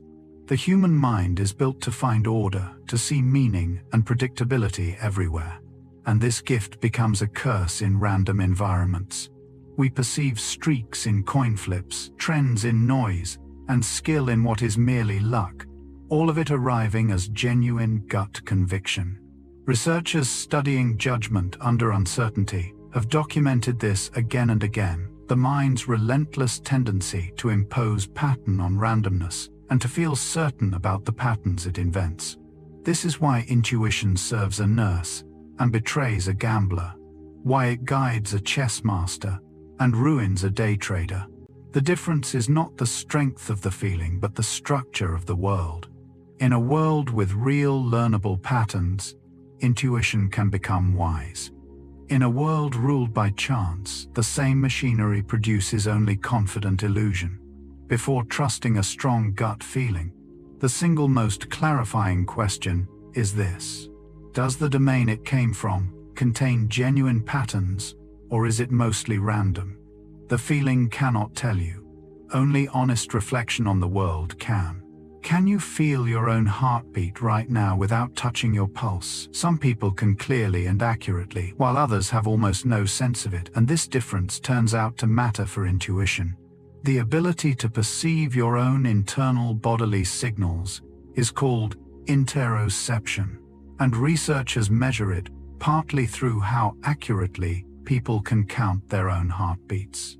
Studies have found that people with greater heartbeat awareness tend to be more attuned to the subtle bodily signals involved in intuitive and emotional decisions, and in some experiments, they performed better on tasks where listening to gut feeling helped.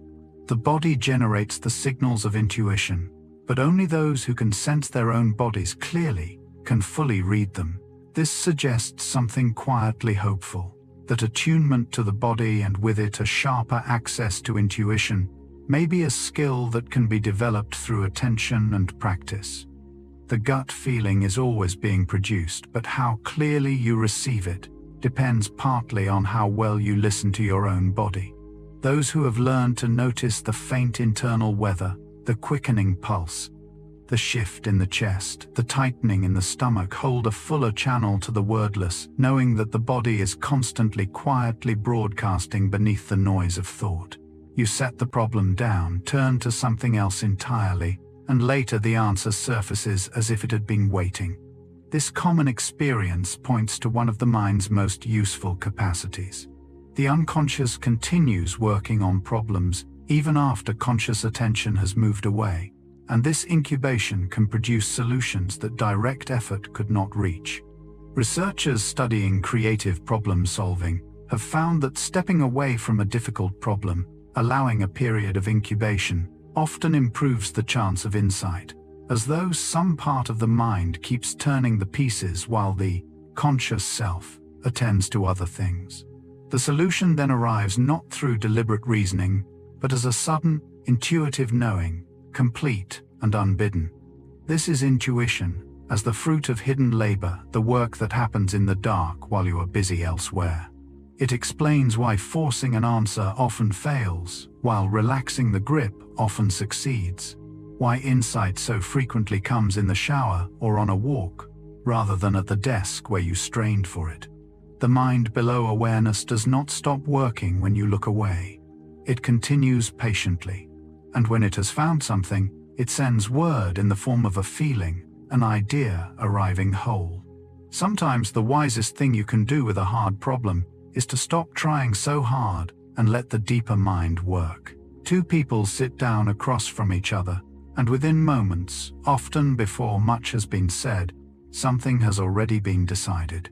Research on first impressions in dating and attraction finds that people form rapid judgments about romantic potential, remarkably fast, and that these early intuitive impressions can strongly shape how the rest of the encounter unfolds. A sense of chemistry or its absence arrives, quickly drawing on cues we cannot fully name. Subtle signals of warmth, attraction, ease, or discomfort, registered below conscious thought. This swift judgment is intuition, at work in one of life's most consequential arenas, the search for connection. It is not always accurate, of course, for a fast impression can miss the slow revealing of a person who grows more compelling over time, or can be dazzled by a charm that fades. Yet the speed of it is undeniable, and it reflects how much of our social reading happens in an instant. Think back to meeting someone who mattered to you romantically or otherwise. Often the first few moments carried a feeling that proved telling. The conscious mind likes to believe it, weighs people carefully. But in matters of attraction, the gut frequently votes first and fast, casting an impression that the slower self then spends the rest of the evening, and sometimes far longer, either confirming or trying to revise. Your gut feeling is not a stable instrument reading the world the same way at all times. It bends, sometimes sharply, under the simple physical states of the body. When you are tired or hungry, the quality of your judgment shifts, often without your noticing. A striking study of judicial decisions found that rulings grew measurably harsher as judges went longer without a break, and more lenient after they had eaten, suggesting that something as basic as fatigue and hunger could sway even trained high-stakes judgment. The pattern has been debated, but the broader principle is well established, that depleted physical states impair the quality of decisions and tilt our intuitions.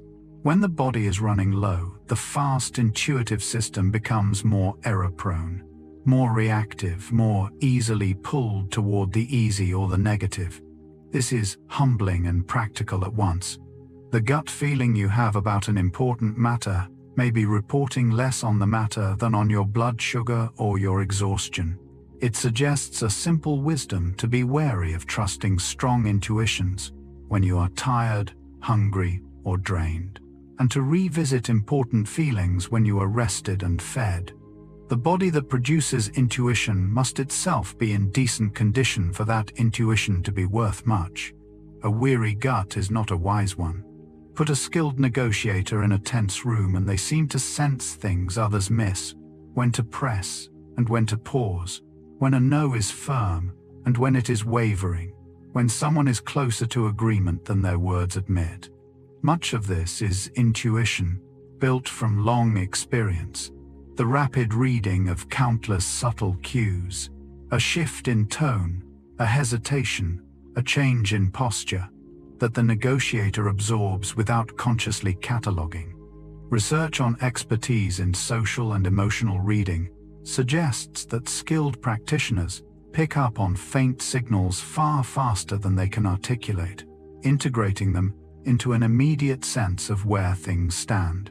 The best negotiators often cannot fully explain how they knew the moment had come to make an offer. they simply felt it. The way an expert in any field feels the shape of a situation.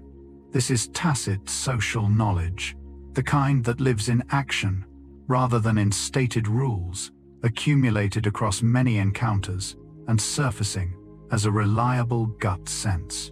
It is why experience matters so much in any role that turns on reading people. The signals are too many, too fast, and too subtle for conscious analysis, but the trained intuition catches them, assembling from 100 faint cues a single clear feeling of how the room is moving and what to do next. The sting of being excluded, the ache of rejection, feels physical for a reason that runs deep in the brain. Research using brain imaging has found that social rejection activates some of the same neural regions involved in physical pain, suggesting that the brain processes the threat of social loss using machinery built originally for bodily harm. This gives a startling literalness to the language of hurt feelings. For creatures who survived by belonging to groups, exclusion was once a genuine danger to survival, and the brain evolved to treat it with the same urgency as physical threat. This shapes intuition in the social world profoundly. The gut feeling of unease when we sense we are being excluded. The fast alarm at signs of disapproval or distance draws on this ancient system that equates rejection with danger. It is why social slights can wound so sharply, and why the fear of exclusion can grip us so powerfully, often below any reasoning. Our intuitions about belonging and acceptance are not trivial social niceties. They rest on a survival system as old as our need for one another. When the prospect of rejection produces a feeling of something close to physical dread, the brain is doing exactly what it was built to do, treating the loss of connection as the serious threat it once in our deep past genuinely was. It runs against everything intuition wants from us, but it is among the most important lessons of all. A strong gut feeling is not by itself evidence that the feeling is correct. The intensity of an intuition tells you how confident the fast system is, not how accurate it is, and these two things can diverge sharply. The deepest certainties sometimes arise in exactly the domains where intuition is least reliable in random environments, under the spell of bias, in the grip of fear or fatigue. The gambler is certain. The anxious mind is certain. The prejudiced reaction feels like clear perception. In all these cases, the strength of the feeling is no guide to its truth, and trusting it blindly leads astray. Real wisdom about intuition includes knowing when to override it, when to pause a powerful feeling and ask where it came from, and whether the domain ever taught the truth. This is not a betrayal of intuition, but the mature use of it, holding the gut as a valued counselor rather than an infallible oracle. The skill is not to always trust your gut, nor to never trust it, but to know the difference. To recognize the conditions under which your intuition has earned trust, and those under which even a roaring certainty deserves to be quietly, carefully questioned. Here is a confusion that troubles many thoughtful people. The bodily signals of intuition, the tightening, the unease, the sense that something is wrong, can feel almost indistinguishable from the bodily signals of ordinary anxiety. Both arrive as physical tension, as a feeling of threat, as a pull toward caution, and from the inside it can be genuinely hard to tell which one is speaking. Is this gut feeling a real perception warning me of something true? Or is it just my anxiety firing at a situation that is actually safe? The distinction matters enormously, because following anxiety as if it were intuition can lead to needless avoidance and missed life, while dismissing real intuition as mere anxiety can leave us walking into trouble. There is no perfect test, but there are gentle clues. Anxiety often feels diffuse, repetitive, and tied to general worry, while intuition more often points to something specific and arrives with a quieter, steadier quality. Anxiety tends to escalate when examined, intuition often to clarify. Learning to tell them apart is a slow, personal skill, built from honestly tracking which feelings prove true and which were only fear. The body uses a similar voice for both messages, and part of wisdom is learning over time to recognize which is which in yourself. Stand a skilled teacher before a room of students, and they read the collective attention continuously, sensing the precise moment. Understanding falters or interest fades, often before any student says a word. This real-time reading is intuition, built from long practice. The rapid integration of countless small signals, a glazing of eyes, a shift in posture, a particular quality of silence, that tells the teacher the class is slipping away.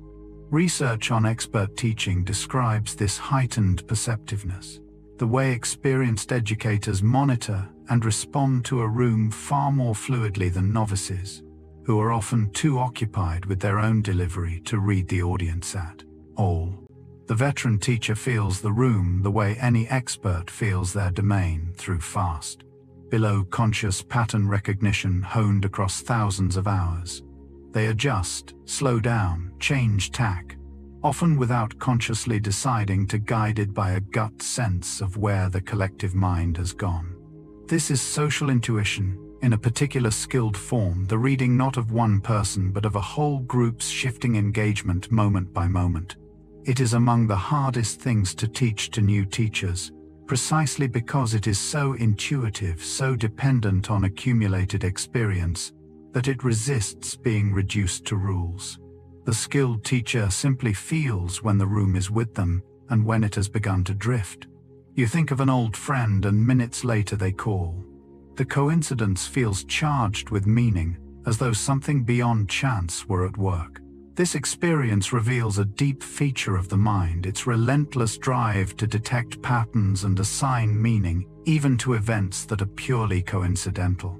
The human brain is exquisitely tuned to notice coincidence, and to feel that it must signify something, a tendency researchers have studied as part of our broader pattern-seeking nature. We remember the striking coincidences and forget the countless times we thought of someone who did not call, which makes the meaningful seeming events stand out and feel significant. This same machinery underlies much of intuition, the gift for finding pattern and meaning in experience, which serves us well in a world full of real patterns and misleads us in a world full of chance. The feeling that a coincidence means something is intuition reaching for connection, sometimes finding real signal and sometimes inventing it. It is worth holding such feelings lightly, appreciating their power, while remembering how readily the mind manufactures meaning from mere chance. The same capacity that lets an expert sense a true pattern lets all of us feel destiny in a coincidence that was, in truth, only the ordinary working of probability across a long and eventful life. That instant recoil from a smell of spoilage, the sudden certainty that a food is wrong before you could explain why, is one of the oldest and most vital forms of intuition. Disgust, particularly toward food, appears to have evolved as a protective system, a fast automatic response that steered our ancestors away from rotten, contaminated, or poisonous things that could sicken or kill. Researchers studying disgust describe it as a kind of behavioral immune system, an intuitive defense that triggers avoidance before any conscious analysis of danger. The feeling arrives in the body immediate and visceral, often accompanied by nausea, pulling you away from the threat. This is intuition serving survival in the most direct way, the gut quite literally protecting itself. It is also remarkably easy to trigger and slow to forget, which is why a single experience of sickness from a food can produce lifelong aversion, the body refusing what once made it ill. The next time a food strikes you as instantly wordlessly wrong, you are feeling an ancient guardian at work, a system refined across an immense span of survival to keep poison from the mouth. The wisdom of the body here is older than thought, a fast intuitive judgment that kept countless generations alive, long before anyone understood what made food safe or deadly. Notice where your own intuitions feel most certain, and you will likely find they cluster around the things you have done most. The cook who knows by feel when the dish is right, the driver who senses the car's behavior, the parent attuned to their child, the professional, fluent in their craft. Intuition is strongest precisely in the domains where we have accumulated the deepest experience, because that is where the fast system has the richest store of patterns to draw upon. Outside our areas of practice, intuition grows thinner and less reliable, more easily fooled, offering confident feelings built on far less. This is why the same person can possess razor-sharp intuition at work and poor judgment in an unfamiliar field. The gut wise where it has been trained and naive where it has not. Recognizing this gives a useful map of your own intuition, marking where it deserves trust and where it deserves caution. Your strongest, truest gut feelings tend to arise in the territory you know best. Where you are a novice, a confident feeling is far more suspect, however real it seems. Intuition is not a single general faculty of equal strength everywhere. It is local built, domain by domain, through experience loudest and wisest, exactly where you have spent the most time learning, and quieter, more fallible in the places you have rarely been. Faced with a hard choice, we often feel pressure to decide at once. Yet sometimes the wisest move is to wait, not in anxious avoidance, but in patient openness. A feeling about a decision frequently clarifies over time the initial confusion, settling into a quieter, steadier sense of direction as the deeper mind continues to work. What seemed impossibly tangled one day can feel surprisingly clear a week later, not because new facts arrived, but because the slow below-conscious processing finished its work and delivered a cleaner verdict. This is why sleeping on a decision, or living with it for a stretch, so often helps. It gives intuition time to do what it cannot do in a rushed moment, to integrate, to settle, to surface a clearer feeling. The discipline is to tell genuine patient waiting from mere procrastination. The former, an active openness to clarity. The latter, an avoidance of the choice altogether. When the decision allows it, giving a difficult feeling room to clarify, often yields a wiser sense than forcing an answer under pressure. Have you noticed how a confusing choice can quietly resolve itself if you simply hold it loosely and wait? That clarifying is the deeper mind at work, taking the time it needs and then offering, when it is ready, a feeling steadier and truer than the one you started with. Before a needle touches the skin, the body has already tensed the brain, forecasting the pain and preparing for it in advance. This anticipatory response reveals how thoroughly the brain lives in the future, predicting what is coming and reacting before it arrives. Research on pain has found that expectation profoundly shapes the experience, that the anticipation of pain activates pain-related systems, and that bracing for hurt can intensify or alter what we actually feel. The brain does not wait for sensation to respond. It predicts, prepares, and reacts ahead of time. This predictive bracing is part of the broader machinery underlying intuition, the brain's constant forecasting of what lies ahead and its bodily response to those forecasts. The flinch before the blow, the dread before the difficult conversation, the tension before the feared event, all reflect a mind that reacts to anticipated futures as if they were partly present. Intuition draws on this same forward-looking system, letting us feel the likely shape of what is coming before it comes. The body braces against a predicted pain, the way it braces more subtly against a sensed danger or a feared outcome. We are creatures who feel the future in advance. Our bodies, responding to what the predicting brain expects, sometimes protecting us, sometimes making the anticipated hurt worse than the thing itself. We tend to imagine intuition as something purely natural welling up from biology, untouched by the world. Yet much of it is profoundly cultural, shaped by the particular society in which we grew up.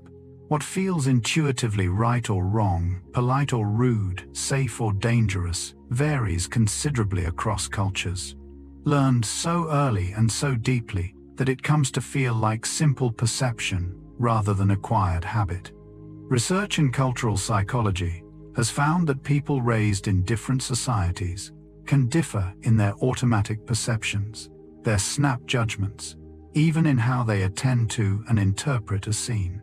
The gut feeling that a certain gesture is offensive, that a certain distance between people is correct, that a certain food is appetizing or repellent, is often a cultural inheritance felt as instinct. This means intuition is not a single universal voice, but partly a local one speaking in the accent of the world that formed us. It is why travelers can feel a persistent, hard-to-name discomfort in an unfamiliar culture, their trained intuitions misfiring in a place that runs by different rules. Much of what feels like natural gut knowing is in fact deeply learned, absorbed from a particular time and place so thoroughly that it disappears into the feeling of pure, immediate, seemingly natural perception. There is a particular feeling hard to define, yet widely shared, of sensing when someone is being genuine and when they are performing, when a warmth is real and when it is manufactured. We often catch the difference before we can articulate it, registering a subtle wrongness in a forced smile, a hollowness in practiced charm, a faint discordance between what someone says and how they say it. This is intuition, reading authenticity, drawing on our deep sensitivity to the countless small signals that distinguish genuine emotion from its performance. Research on emotional expression notes that authentic and feigned emotions differ in subtle ways in the muscles involved in a true smile, in timing, in microsignals, and that people can often sense the difference even when they cannot name what tipped them off. This capacity matters enormously in social life, in trust, in connection, in deciding whom to believe. The gut feeling that someone is not being real, or conversely that someone is utterly genuine, is a real perception assembled from faint cues below conscious notice. It is not infallible, for skilled performers can fool us, and our biases can mislead us. But it reflects a genuine human sensitivity to authenticity, an intuitive radar for the difference between a true feeling and a presented one, refined across our long history as creatures who needed to know whom they could trust. This is perhaps the central paradox of intuition, the one worth holding on to above all. A gut feeling carries a sense of certainty, entirely out of proportion to its actual reliability. The feeling does not arrive with a probability, attached a quiet note saying this hunch is 70% likely to be right. It arrives feeling simply true, fully formed, convincing. And it feels exactly as certain when it is wrong as when it is right. This mismatch between felt confidence and real accuracy is the source of much trouble, leading people to trust strong feelings precisely because they are strong, as if intensity were evidence. Research on confidence and accuracy finds them often surprisingly disconnected, with people frequently most certain in exactly the situations where they are most mistaken. The intuitive mind does not deal in degrees of doubt. It delivers conclusions as felt facts stripped of the uncertainty that honestly belongs to them. Understanding this is quietly liberating because it lets you hold your own certainties more lightly, to recognize that the strength of a feeling is not proof of its truth. The gut speaks in the language of certainty, even when the situation calls for doubt. Learning to hear that certainty, while remembering its unreliability, is among the most valuable skills in the whole art of living wisely with intuition. Long before instruments could fix a position at sea, navigators crossed vast stretches of open ocean guided by a knowledge so deep it functioned as intuition. The traditional navigators of the Pacific, voyaging across thousands of miles of water with no compass and no chart, read the swells, the stars, the flight of birds, the color of the sky, integrating an immense web of subtle signs into a felt sense of where they were and where to go. This knowledge, passed down and built through long apprenticeship, became so thoroughly absorbed that it operated below the level of conscious calculation, a trained intuition for the sea itself. The navigator did not compute a course in any way we would recognize. They felt it. Reading the ocean through cues most people would never notice, holding an entire voyage in a kind of bodily intuitive awareness refined across a lifetime and many generations. This is one of the most remarkable feats of human intuition expertise so deep it crossed oceans. It shows the heights to which trained gut knowledge can rise, becoming a reliable guide across one of the most demanding environments on Earth. What looks almost like magic was in truth expertise of extraordinary depth. The sea read fluently by minds and bodies that had learned its every subtle language. Pay close attention when facing a choice, and you may notice the body responds before any conscious decision is made. A subtle leaning toward one option, an almost imperceptible recoil from another. Some research on decision-making suggests that bodily and brain signals associated with a choice can appear before the person is consciously aware of having decided, the body in a sense voting first. This does not settle old debates about free will, which remain genuinely open and contested, and the findings have been interpreted in many ways. But the broad pattern fits much else. We know that the fast intuitive system reaches its leanings before conscious deliberation catches up, and that we often feel a decision in the body before we think it in the mind. The slight pull toward yes, the quiet contraction of no can precede the reasoned verdict. Offering a felt preference, the conscious self then either follows or overrides. This is intuition expressing itself through the body's subtle inclinations, a leaning that arrives ahead of thought. Learning to notice these faint bodily votes, the small yes and no the body offers before the mind has spoken, is part of developing a fuller relationship with your own intuition, attending to a layer of preference that forms just beneath and just before conscious choice. There is a particular kind of small, persistent doubt that deserves attention, the quiet unease that lingers even when everything seems fine on the surface, the faint reservation you cannot quite justify but cannot quite dismiss.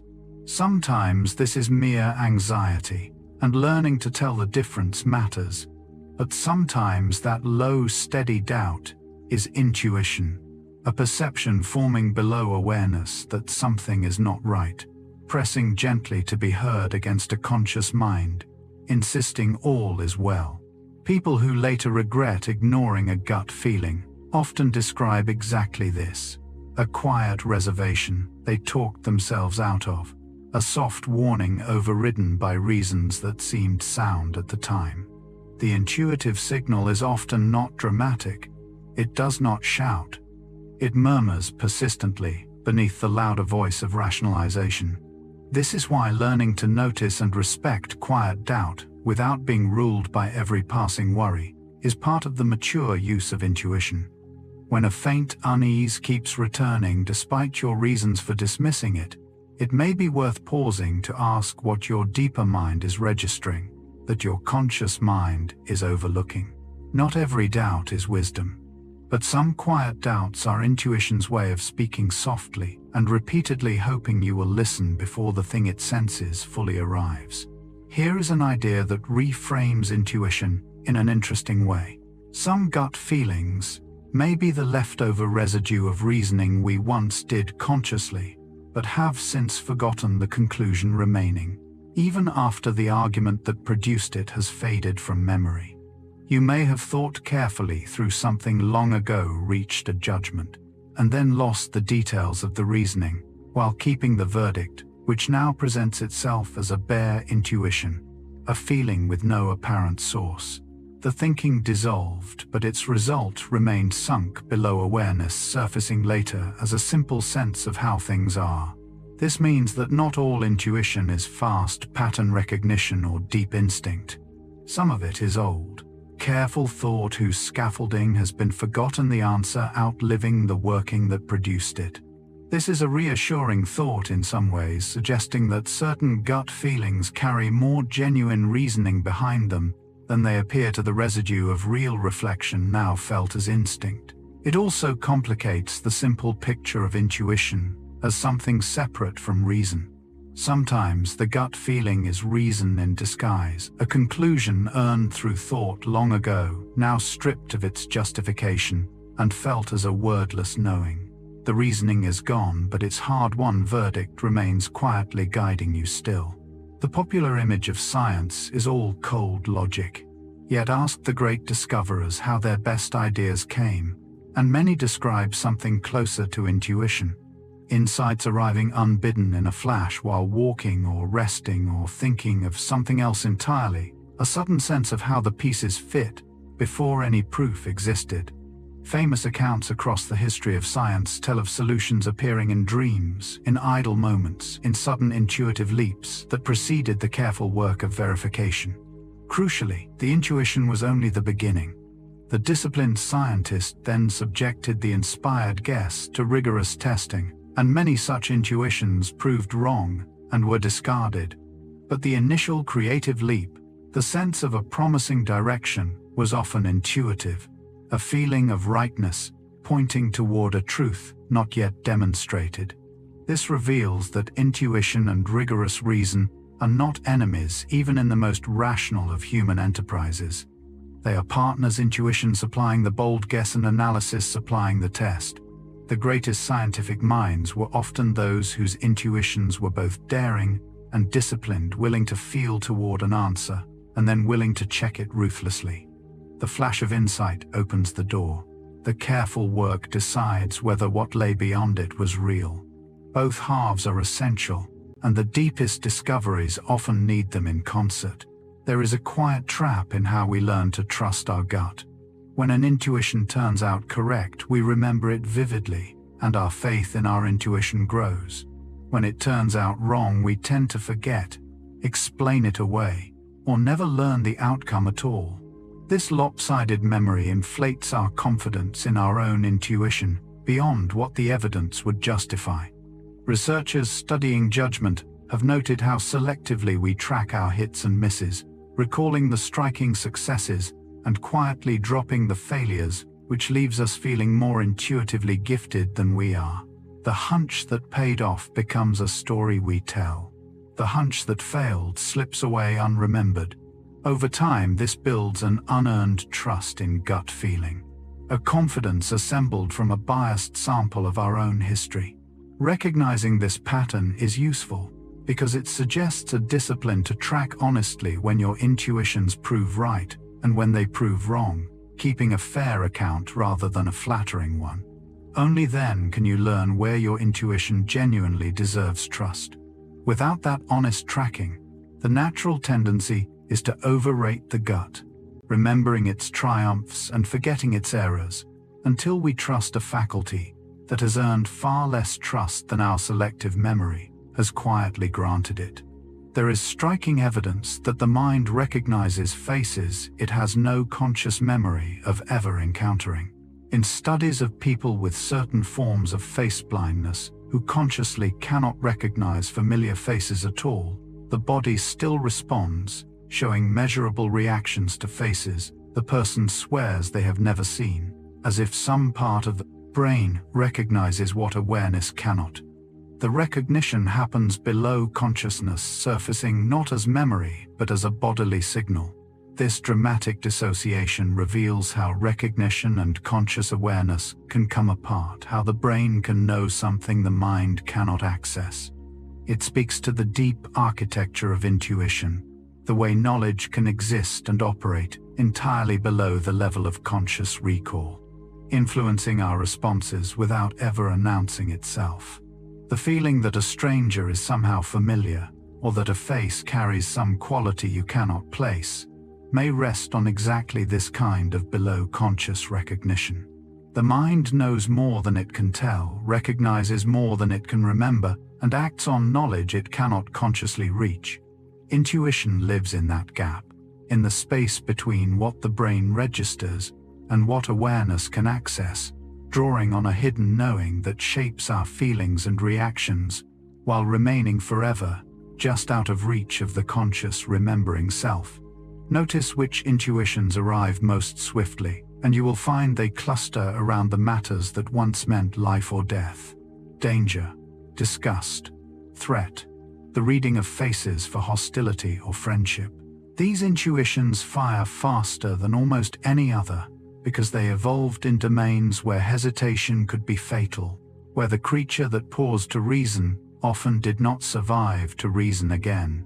The fear that grips before thought, the recoil from contamination, the instant read of a threatening expression, all reflect systems built for speed, precisely because speed once meant survival.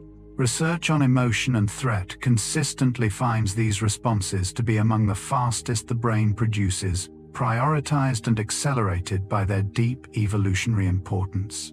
This is why our quickest, most visceral intuitions tend to concern danger and safety, the ancient currencies of survival. The mind evolved to be fast, exactly where being slow was once lethal. It explains the immediacy of our gut reactions to threat, far quicker than our intuitions about abstract or modern matters, which had no deep evolutionary history to accelerate them.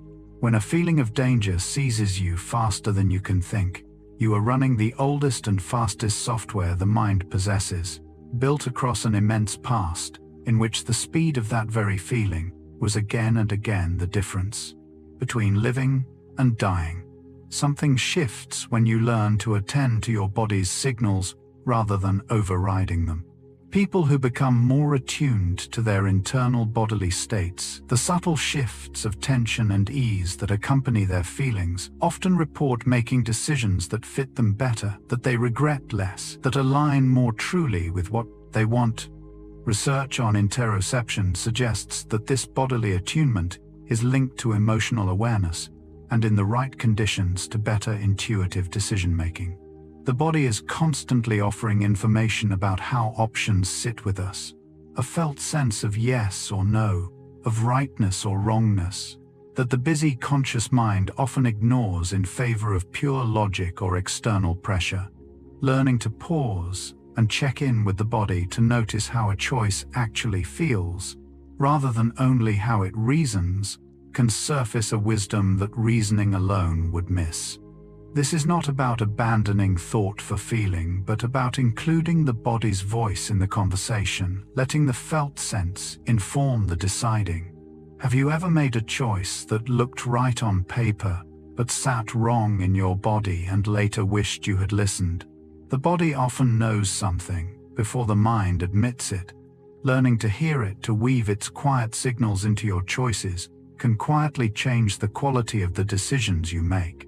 This deserves to be said plainly, because it is the heart of why intuition must be held with care. When intuition is wrong, it does not feel wrong. It feels exactly like being right. The gambler certain his luck will turn, the anxious mind certain of disaster, the biased reaction certain of its perception, all feel precisely as convincing as a true insight. There is no internal warning light, no flicker of doubt distinguishing the false certainty from the true. This is what makes intuition both powerful and perilous. The very same felt sense of knowing accompanies both genuine wisdom and confident error, indistinguishable from within. Research across many domains confirms that confidence and accuracy can diverge sharply, that we are often most certain in exactly the moments we are most mistaken. The feeling cannot police itself. It cannot tell you whether it is the residue of real expertise or the product of bias, fear, or randomness. This is why intuition, for all its gifts, can never be the final word. It must be checked against evidence, against reflection, against honest knowledge of where it came from. The certainty it offers is real as a feeling, but unreliable as a guide. Wrong intuition wears the same face as right intuition, and learning to look behind that face is the work of a lifetime. Most learning takes repetition, but fear can be learned in an instant. A single frightening experience can teach the brain a lasting lesson, etching a danger into memory so deeply that the mere reminder of it can trigger alarm for years. Research on fear learning shows that the brain is built to acquire fear rapidly, often from just one intense experience. Because in matters of survival, a second chance to learn might never come. One terrifying encounter with a particular situation can produce an enduring intuitive wariness, the body bracing at any echo of it long afterward. This rapid fear learning is part of why some of our most powerful intuitions are built around things that once frightened or hurt us. A single bad experience can install a gut feeling that persists for a lifetime, warning us away from anything resembling the original threat. It is an efficient and ancient system, brilliantly protective in a dangerous world. Yet it can also overgeneralize, leaving us afraid of safe things that merely resemble a past harm. The same mechanism that quickly teaches genuine danger can quickly teach a fear that no longer fits. Our intuitions of danger are often the work of this fast, powerful learning, sometimes wisely protective, sometimes a lingering shadow of a single frightening moment the body has refused to forget. Intuition needs a certain inner quiet to work at its best. When the mind is agitated, flooded with stress, noise, and urgency, the subtle signals of intuition are easily distorted or drowned out, and the fast system becomes more reactive and error-prone. But in a state of calm attention, the deeper signals can be perceived more clearly, and intuition tends to be more trustworthy. Research on stress and decision-making consistently finds that high arousal impairs the quality of judgment, while a calmer state allows for clearer perception and better integration of subtle information. This is why practices that cultivate calm, that quiet the agitation, and create inner space are so often associated with clearer intuition and wiser decisions. The gut feeling that arises in a state of panic is far less reliable than the one that arises in a state of settled attention. Calm does not create intuition, but it refines the conditions in which intuition can be accurately heard and trusted. This offers a quiet, practical wisdom that when an important feeling arises, it is worth seeking a calm enough state to perceive it clearly, rather than acting on intuition in the distorting heat of stress. The clearer and quieter your inner state, the more your intuition can do its real work, undistorted by the noise that would otherwise scramble its signal. After everything, intuition settles into its true place, neither the mystical oracle some imagine, nor the mere superstition others dismiss, but something more interesting than either. It is a real, natural, deeply human capacity, the surfacing of vast below-conscious processing, the compression of experience into immediate feeling, the body's accumulated wisdom, and its inherited alarms. It can be remarkably accurate and reliably wrong-wise in the domains it has truly learned, and foolish in the domains ruled by chance or bias. It is built from experience, shaped by culture, colored by mood, rooted in a biology older than our species. To understand it is to hold it neither with blind trust nor with blanket dismissal, but with discerning respect, valuing it where it has earned trust and questioning it where it has not. Intuition is not magic, and it is not infallible. It is one of the most fundamental ways a human mind makes sense of the world, fast and felt, and largely hidden, a constant companion to our slower, deliberate thought. It is part of what it means to be the kind of creature we are, knowing more than we can say, feeling more than we can explain, guided perpetually by a deeper mind we can never fully see, but can, with care and attention, learn to understand and to trust a little more wisely. There is a particular kind of knowing that arrives long before any proof, the felt conviction that something is true, held with quiet certainty while the evidence remains out of reach. Mathematicians describe sensing that a theorem must be true before they can demonstrate it, and going on to prove what they already felt. People sense the rightness of a path, the truth of a person, the shape of an answer ahead of any argument they could make. This is intuition reaching toward truth before reason can confirm it, a felt grasp that precedes formal knowledge.